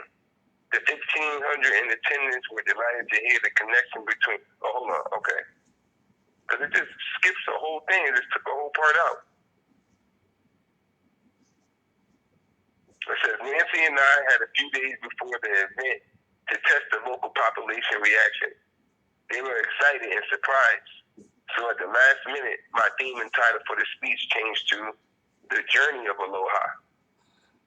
It says the 1,500 in attendance were delighted to hear the connection between their traditional aloha and the Aramaic word for God, and its connection to the Semitic definition of peace, or submitting to God, demonstrated by loving your neighbor. This perfectly fits with Jesus' domination to follow the greatest commandment. Express kindled love, mercy, and compassion to God and neighbor. Indeed, with what we discovered in Hawaii, I can only hope these ties to the Aramaic impact the Hawaiians as much as their smiles and aloha touched our hearts. Now look at that. Aloha and Allah is the same thing. Same thing. I knew there was something in that. As soon as you said aloha, and I was like, I know something. But you hear, I heard that a million times all my life. You know what I mean? Aloha with that Hawaiian stuff, but aloha and Allah. Wait a minute. That sounds. There's no coincidence. Allah and aloha. Like, come on. That's crazy. And then they see it. Technically, it kind of means the same thing. Pretty much. Let's continue But on. it bugs me out. Aloha, raising the standard of aloha for Hawaii and the world. Every people, indigenous peoples, and everyone's indigenous to somewhere, have a gift to give. And I think aloha is one of our gifts. And it's time for us to unleash that in the world. Blaze, Kealoha has a very beautiful way of describing what she is doing, but as you as a reporter have to do, exactly what do you see, what is going on, are people lying in front of construction vehicles, how are you telling this story for your audience?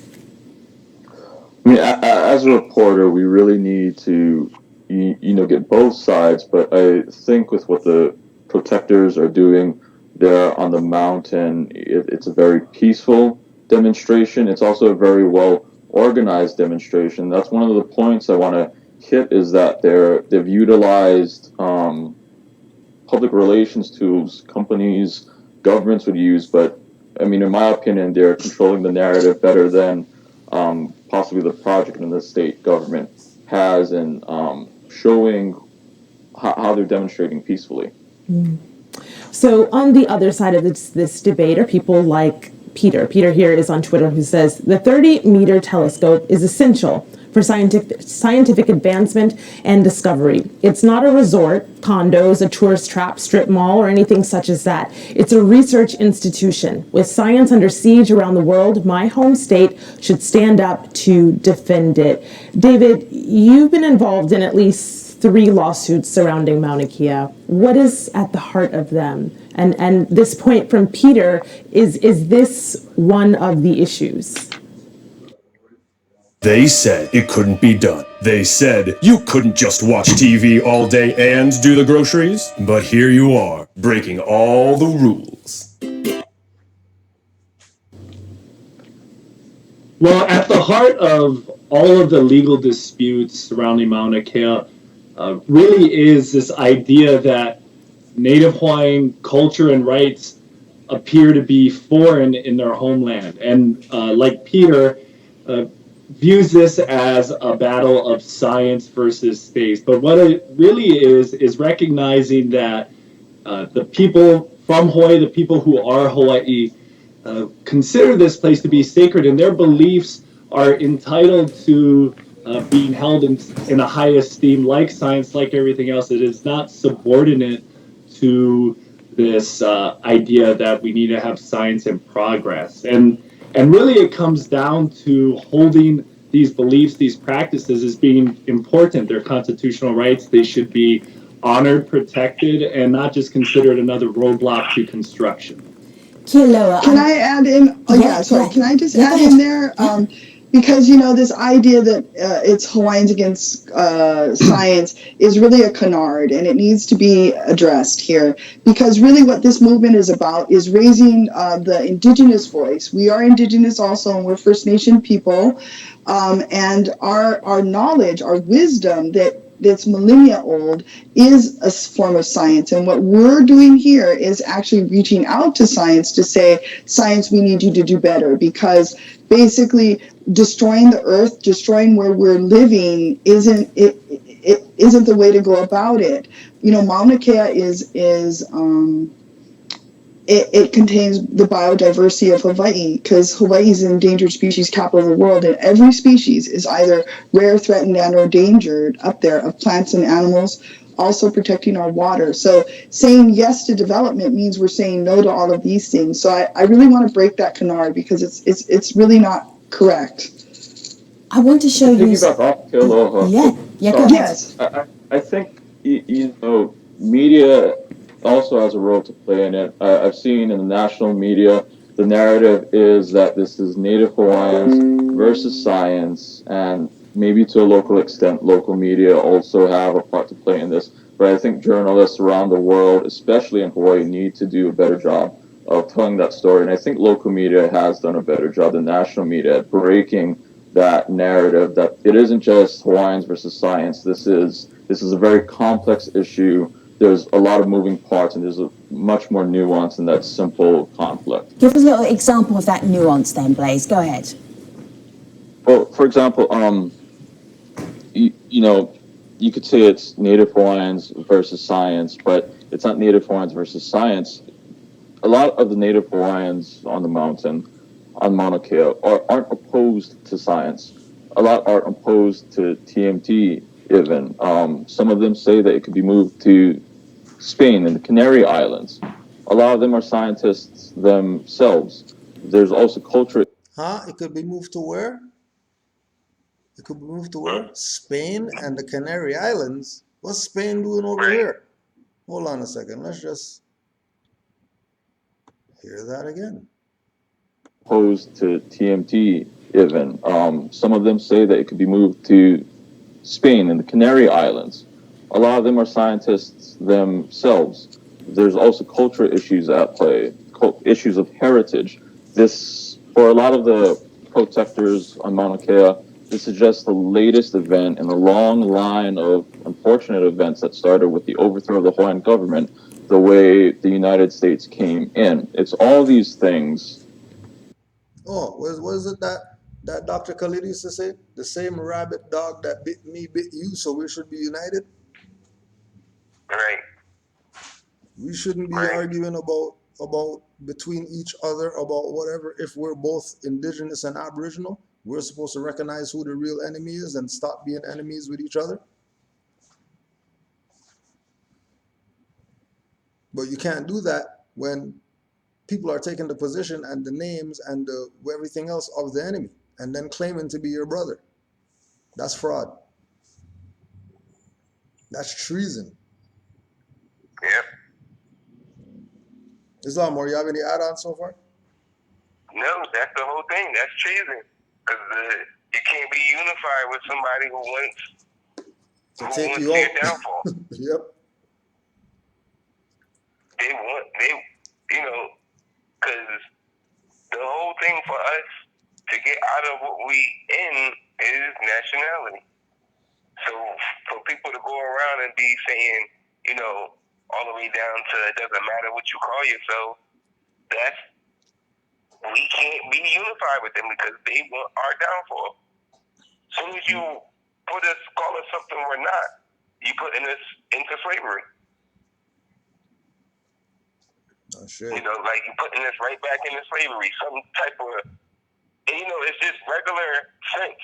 You know what I mean? You can't say orange juice has rights. Yeah. You know, that's wrong.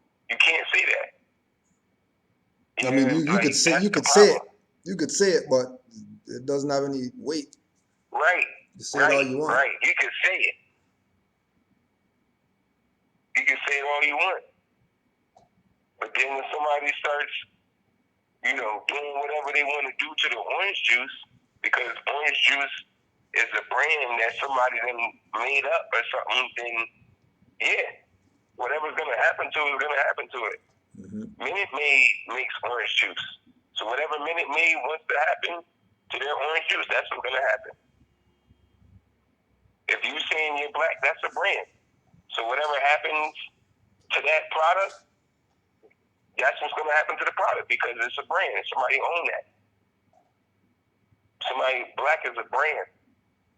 African American, Negro, Indian, Native American, all of those is brands. All of them. Collating into what TMT has become a symbol for, which is, you know, to many, the oppression of indigenous people. You know, Blaze, it's so interesting that you mentioned that, and Kealoha also mentioned it, because we got a comment from someone via video who talks about having to choose, being forced to choose because of the way this narrative has come out in media. This is Aurora, a PhD student in Honolulu, and here's her take on it. I am not involved in direct action on Mauna Kea, but I've been watching, concerned, and have been, through writing, challenging the dehumanizing narrative that resistance to TMT construction on Mauna Kea reflects Hawaiians that are anti-science, backward, obstructionist, which is how it's been portrayed until recently in local media. I have deep concerns over this framing because it's affected not only me and my peers, but also students I've worked with, and forced people to feel as if they have to take sides. So when it comes to taking sides, Kiloa, you must understand this struggle because you yourself were a telescope systems specialist. You're there consulting. Talk to us about that dichotomy, having to be forced to take sides. I understand this, and I really appreciate Aurora's mana'o, her philosophy here, and for her to express that struggle. The thing is like I said, it's a canard. This idea that I mean, basically the racism in it is for them when they called us this in court, they called us backward-looking extremists. Now, those are hotbed words. And the irony is that astronomy itself is based on looking back in time, right? Looking back towards the origin of the universe. When you look back and actually astronomy has the issue to prove that it has modern relevancy, because some of the things we're looking out there are, say, 200 million years light years away. That means it happened to whatever event we're looking at now. The light took 200 million light years to get to us. So that's kind of the dichotomy we're actually looking at. But she's correct in assessing that we're having to defend not only our cultural rights, which should be protected not only by the United States Constitution, even though we challenge U.S. occupation here, but U.S. Constitutional provisions as well as state provisions that Kawila was speaking about. Okay. These are primacy, supreme rights that should be honored. David. Oh, so they're not looking for no civil rights? They're supreme rights? They about supreme rights. They're not about civil rights or any other type of rights. Supreme rights is what they're looking at. Oh yeah, the United States Constitution, all that stuff, but we're standing up against that too. So they obviously know what's going on, which is why they're taking the position that they're taking of defending their ancestral estate, because they have colonial powers using doctrine of discovery, claiming that they can go build some telescope on a mountain that's not even their mountain. And like somebody, I don't know if they talked about it yet, or somebody talked about, let me see you try go build something on some European gravesite or whatever, see what these people do to you. Right. I tell my boys that, you know how they dig up, they go and dig up our ancestors' pyramids and ancient, they go ahead and go to one of them local cemeteries where you at and start digging up some Europeans. Talking about you are archaeologists. Yeah, I. You discovered. Yeah, you discovered. Yeah, okay. You people are grave diggers, man. Yeah. That's all they are. That's all they are. They're grave diggers. You go and digging in somebody. I just read an article where they found a bunch of piled up mummies. No. Dr. Eileen posted it. They found a bunch of chopped up mummy bodies piled up. Dr. Eileen said they probably was eating it. But let you have a bunch of chopped up bodies in your basement. See if they try to make it seem like, oh, it was just some bad archaeology thing. No, you got a bunch of dead old bodies in your basement. They're gonna make you look like you crazy. But archaeologists do it, and it's nothing. Chopped up mummy bodies in some whatever, wherever they had them at. Yep. But if you do it, jump in as well. Yep, if you do it, you're nuts. Oh, yeah, that's another thing too. Yeah, go ahead, Mark. Yeah, because you have she's mentioned that she's going in on astronomy, right? We know that the Moors are the masters of astronomy. Any and all books, once they start talking about astronomy, and you want to get to the origin and all they talk the Moors or Islam or the people from the Arabs in the East and all of that. They immediately tell you that all about the Moors. The Moors were the masters of astronomy. We were the best of astronomy, the best. But the thing is, before that, we were over here with that, the best of astronomy, the best with the so-called Olmecs and stuff like that. We've been doing that. Been doing that. That's ancient. But it wasn't no, that's the thing. It wasn't no Hawaii. You know what I mean? That was doing that. No Hawaiians. And nothing like that. That's where they're having this bump with the heads. When your king is wearing Moorish fezzes, but he's a Shriner. Like, that's where the problem is. The sellout is crazy. I'm pretty sure that governor who gave them a week extension before the dig or whatever, before the telescope, I'm pretty sure he's a Mason. You can't just get in those positions without selling out. You can't just be governor, mayor, or something, and you're not in some type of order. That don't happen. You're going to be in some type of order. That's why when Moors come and try to put these people on blast, or Moors is going up to them thinking they're going to help. They're not going to, they in some order. They already gave oath. They can't help. Even if they wanted to, they can't. They gave oath. And that's the problem with the Hawaiians. Everybody, we got it here. Everybody's selling out. Same thing here. The so-called black leader guys here are the ones saying we're black. Kemet. Go back to Africa. They're not promoting this Morocco. We're Aboriginal, indigenous to these lands. This is our ancestral estate.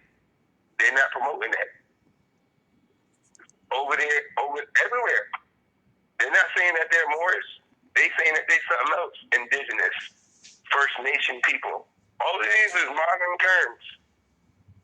So they're going to have whiplash every time because they know. But they know that they Moors. They know that they Moors. But people don't want to do it. They want to. That's why I'm like, they're having a problem still. They putting up a good video talking right, but they want to straddle the fence. They still want to, play the game. Because the whole thing is, those guys over there, those dark guys, the ones that we bash and hate on, this is all their stuff.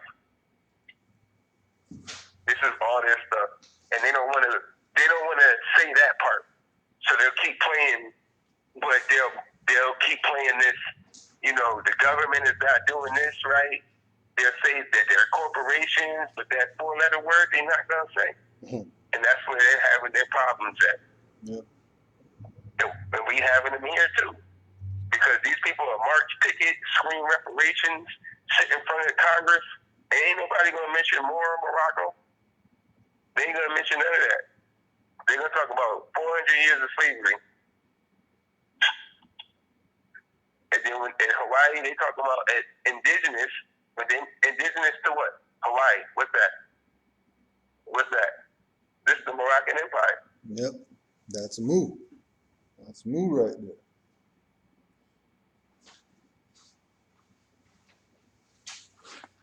What gets lost in this narrative is this is an incredibly large, immense structure. It is going to be the tallest on the island and built in a place which both legally and culturally has traditionally been held to be the most important and to have the least amount of development or disturbance. So, people are often pit this is science versus culture. I mean, this is about protecting a place that is incredibly sacred. It is even under the laws, a place that should have very little disturbance, yet we're seeing just a massive structure that can have incredible effects on the environment and the landscape there. And that often gets swept under the rug when we're talking about, okay, this is about science versus Native Hawaiians. That's not what this is about at all. David, this idea of the land being incredibly sacred, I don't think we can underline this enough, because this is the key to why would you build not just one giant telescope, but multiple telescopes that are already there.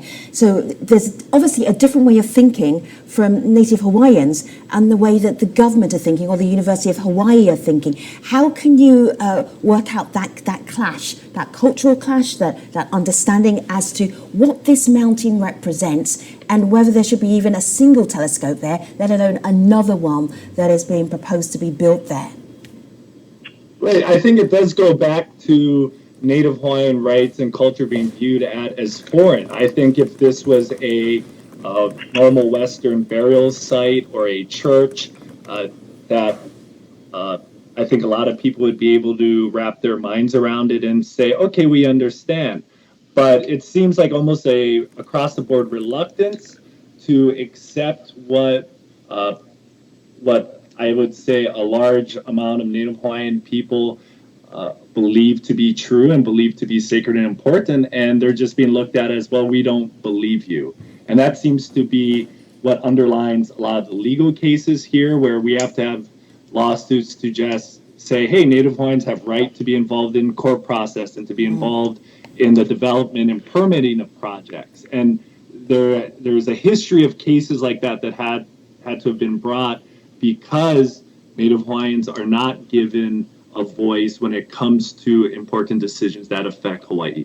Blaise, I want to share something with you. This comes from the United Nations Human Rights Office of the High Commission. I'm going to put up their response to us. This was the statement they sent. We told them we were doing this show. This is the statement they sent. It's huge. But they obviously were very concerned about what was happening in Hawaii. This sentence jumped out at me. Violating the rights of Native Hawaiians in the name of science cannot be justified in any way. They go even further. The UN Special Rapporteur on the Rights of Indigenous Peoples regards these actions, i.e. the building or the attempted building of TMT on Mauna Kea, as discriminatory and racist. That's a UN rapporteur. But how do Hawaiians and people who live in Hawaii, how are they seeing it? Are they seeing this as racism? I think Native Hawaiians here, that's one of the things that they're looking at is it could be, as I said, another event in a string of cultural oppression. But I think project leaders in the state, the way they're justifying it is with the possible economic impact that the telescope could bring. Everyone touts that number, $1.4 billion is the total construction amount of the telescope. But with any construction project, you never know what kind of actual economic impact it could have, if it will actually create local jobs and how much dollars it will actually bring into the local economy. That's things reporters here are all trying to figure out. And that's something that we're going to have to wait and see on how it actually pans out. Why isn't that information readily available? Because this is land that's used by University of Hawaii. It's in the public domain. Am I right in saying that? So why can't you just find that information out? Can I speak to that for a moment? Right. I'm sorry. I just want to correct something. It's actually held in trust by the state for the benefit of Native Hawaiians and the general public. It's it's crowned and what they call ceded lands. And the one thing I wanted to mention about the United Nations aspect is that they don't have the clear and informed consent of the indigenous people of Hawaii. And the colonial activity that they're bringing forward is something that is the United Nations and the world community is trying to eliminate. That's why it's not lawful to maintain that colonial stance. And what we're facing now is a colonial corporate structure that is attacking Mother Earth and trying to dominate that. And we're pushing back along with the many global movements around the world. I wanted to, picking up on what you're saying there, I wanted to share this comment from a neighborhood organizer in Hawaii who talks about what this means This is all more. You got something?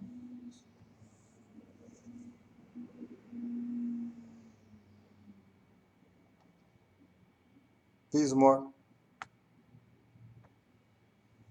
I was on mute. It's all good. Yeah, boy. Go ahead, boy. No, it's my fault.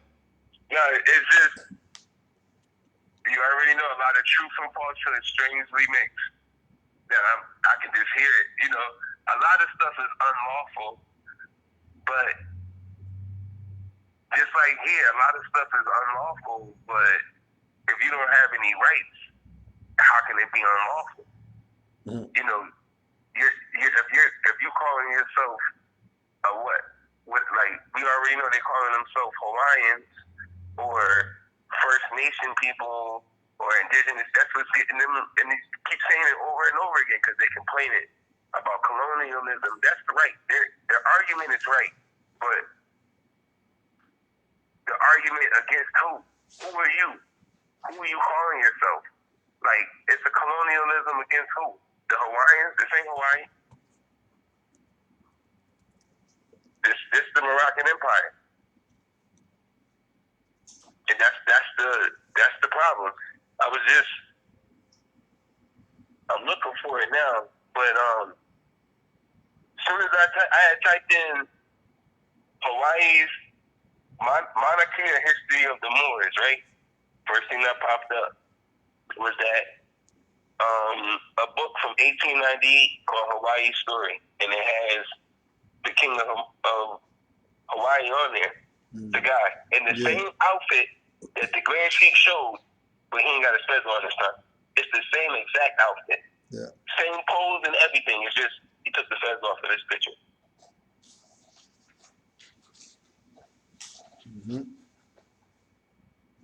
But these people, they know they Moors.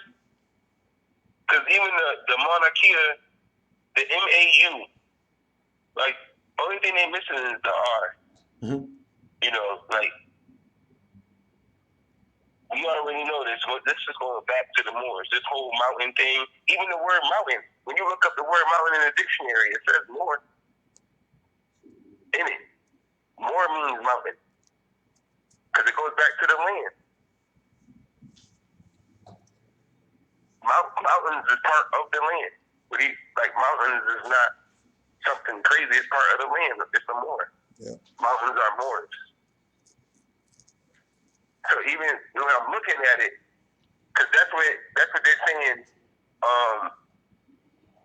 The word Mauna Kea, Mauna means mountain.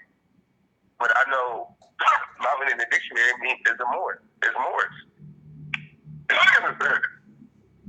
They can't even regularly. It's still Moor. It's still the Moors. But they're not calling themselves Moors. They're calling themselves First Indigenous, Aboriginal Indigenous, you know, Hawaiians. But they know they Moors. And why it's so important. Have a listen to Ikaika. We have a core philosophy called Aloha Aina, and it translates as love of land or love of country. And it's what kept us going through the overthrow in 1893. It helped us stop the bombing of Koho'olawe. And on the Mauna, at Mauna Kea, it's helped us to build a new community around with free healthcare, free education, free childcare, an abundance of food.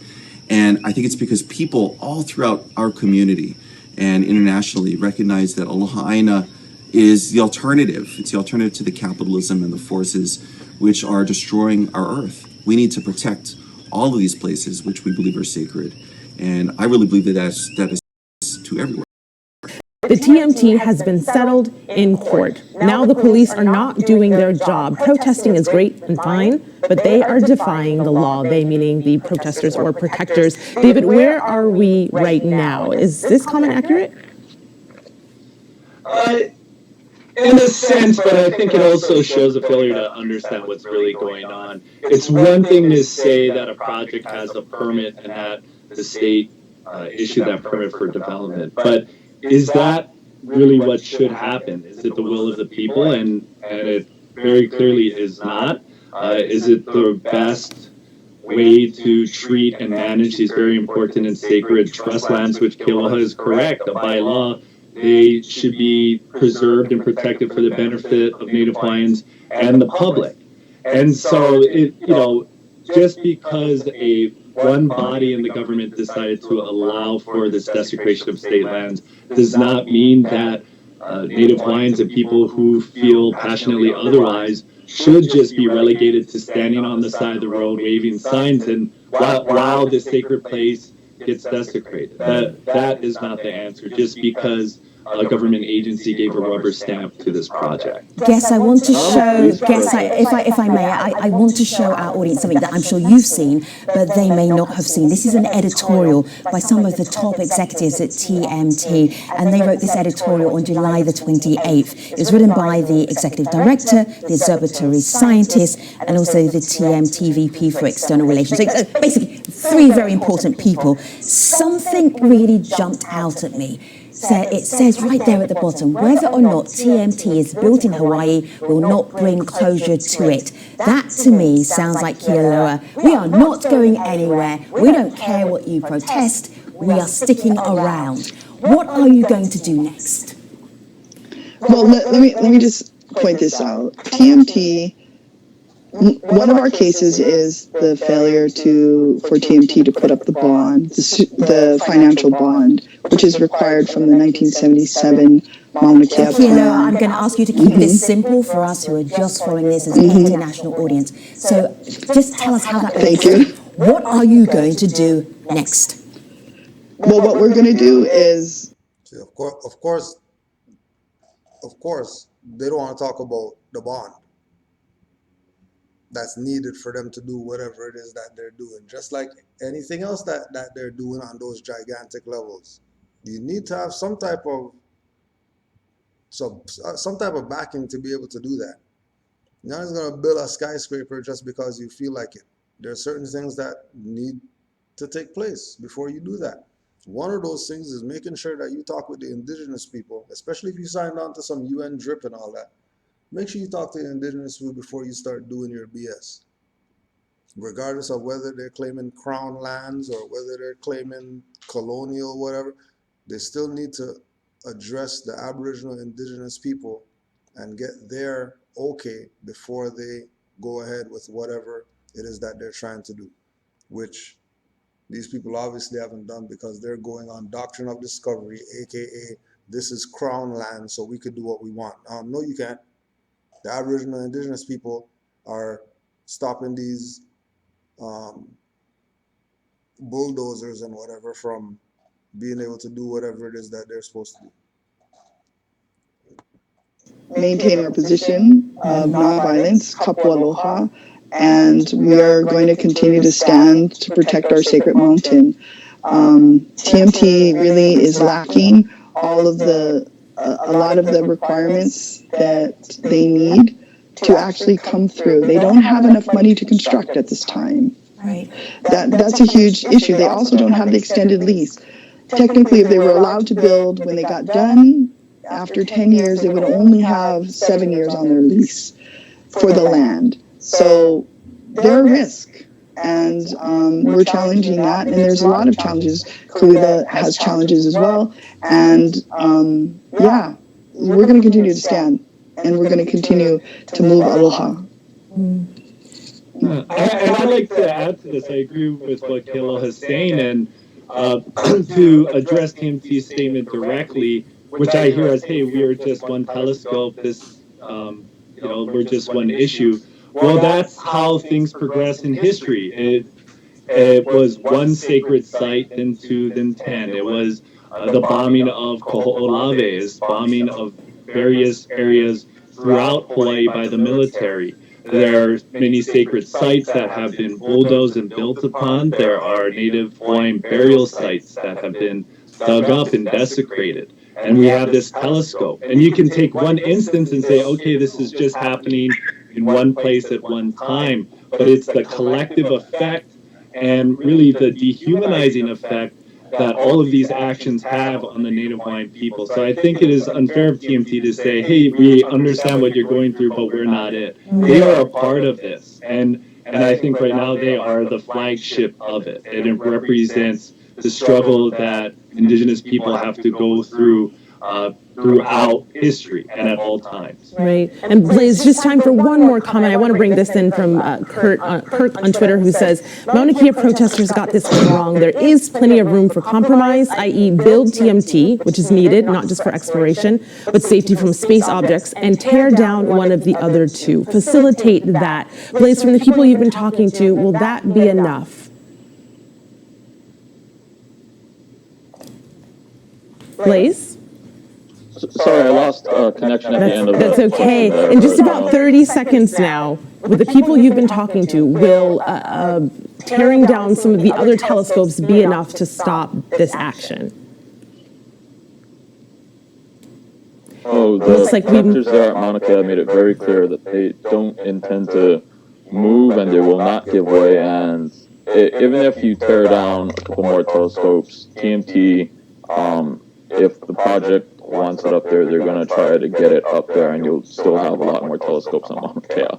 It wouldn't really change the situation. Blaze, thank you so much. David, thank you. Kealoha, thank you so much as well. Explaining why there have been protests going on for... Islam, Moor. Islam. My thing. Go ahead, Moor. No, it was just if they do build it, you know, which they shouldn't because they're supposed to get in contact with the indigenous people. It's up to them, you know. But if they do get it built, they should be able to apply a tax to it. Like if it's here, we taxing it. Right.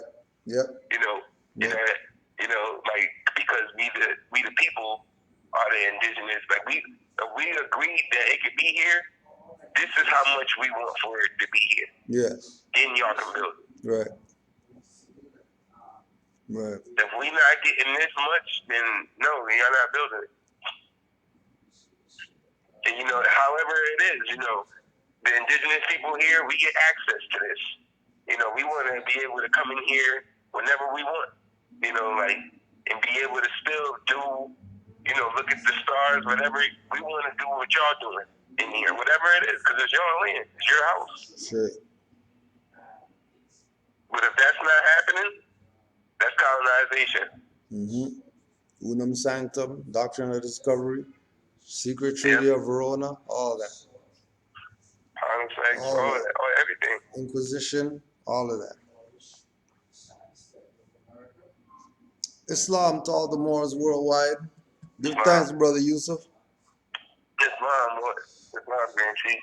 Yeah, yo, that was yeah. Peace and love to all the Moors everywhere, all over. So don't forget, you know what I mean, try to hunt down some of these little Hawaiian protests, whatever, whether on IG, whether on Twitter, YouTube, and you know, put some bugs in their ear, you know, because there's a lot of info they got, but there's a lot more that they should have with regard to fixing a lot of these problems that we got going on, that they got going on, that we all have going on as the Aboriginal Indigenous people. And again, we want to put it out there that, you know, we are the founders of civilization as Moors. We are the teachers of civilization as Moors, and the world definitely needs us right now. And if you are Moor out there and you think that something could be done, it's probably something that could be done. So make sure you step up, you know, Kavit Mtor. Don't be one of these passive Moors out here that are absent of their nationality and their birthrights.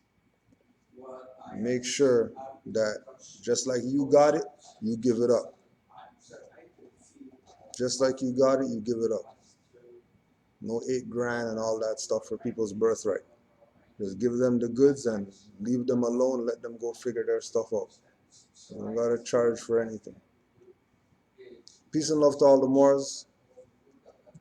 Give thanks for your time and attendance. And with that, we say Islam. Love. Peace and love, Moors. Give thanks always. And if there's any dues or donations, you can make those to mstofa.do4nation7@gmail.com. mstofa.do4nation7@gmail.com. And don't forget willofallah.com, all the Iron Sheik music, and khalifamedia.com for all Grand Sheik's books. And there's some books out there too. And of course, people who are looking for, I don't want to learn on YouTube, I need to go to a school or something, just go to the online university, rvbaypublications.com, and you'll be straight. It's free. It's free. Free school. Islam to all. Peace and love, Moors.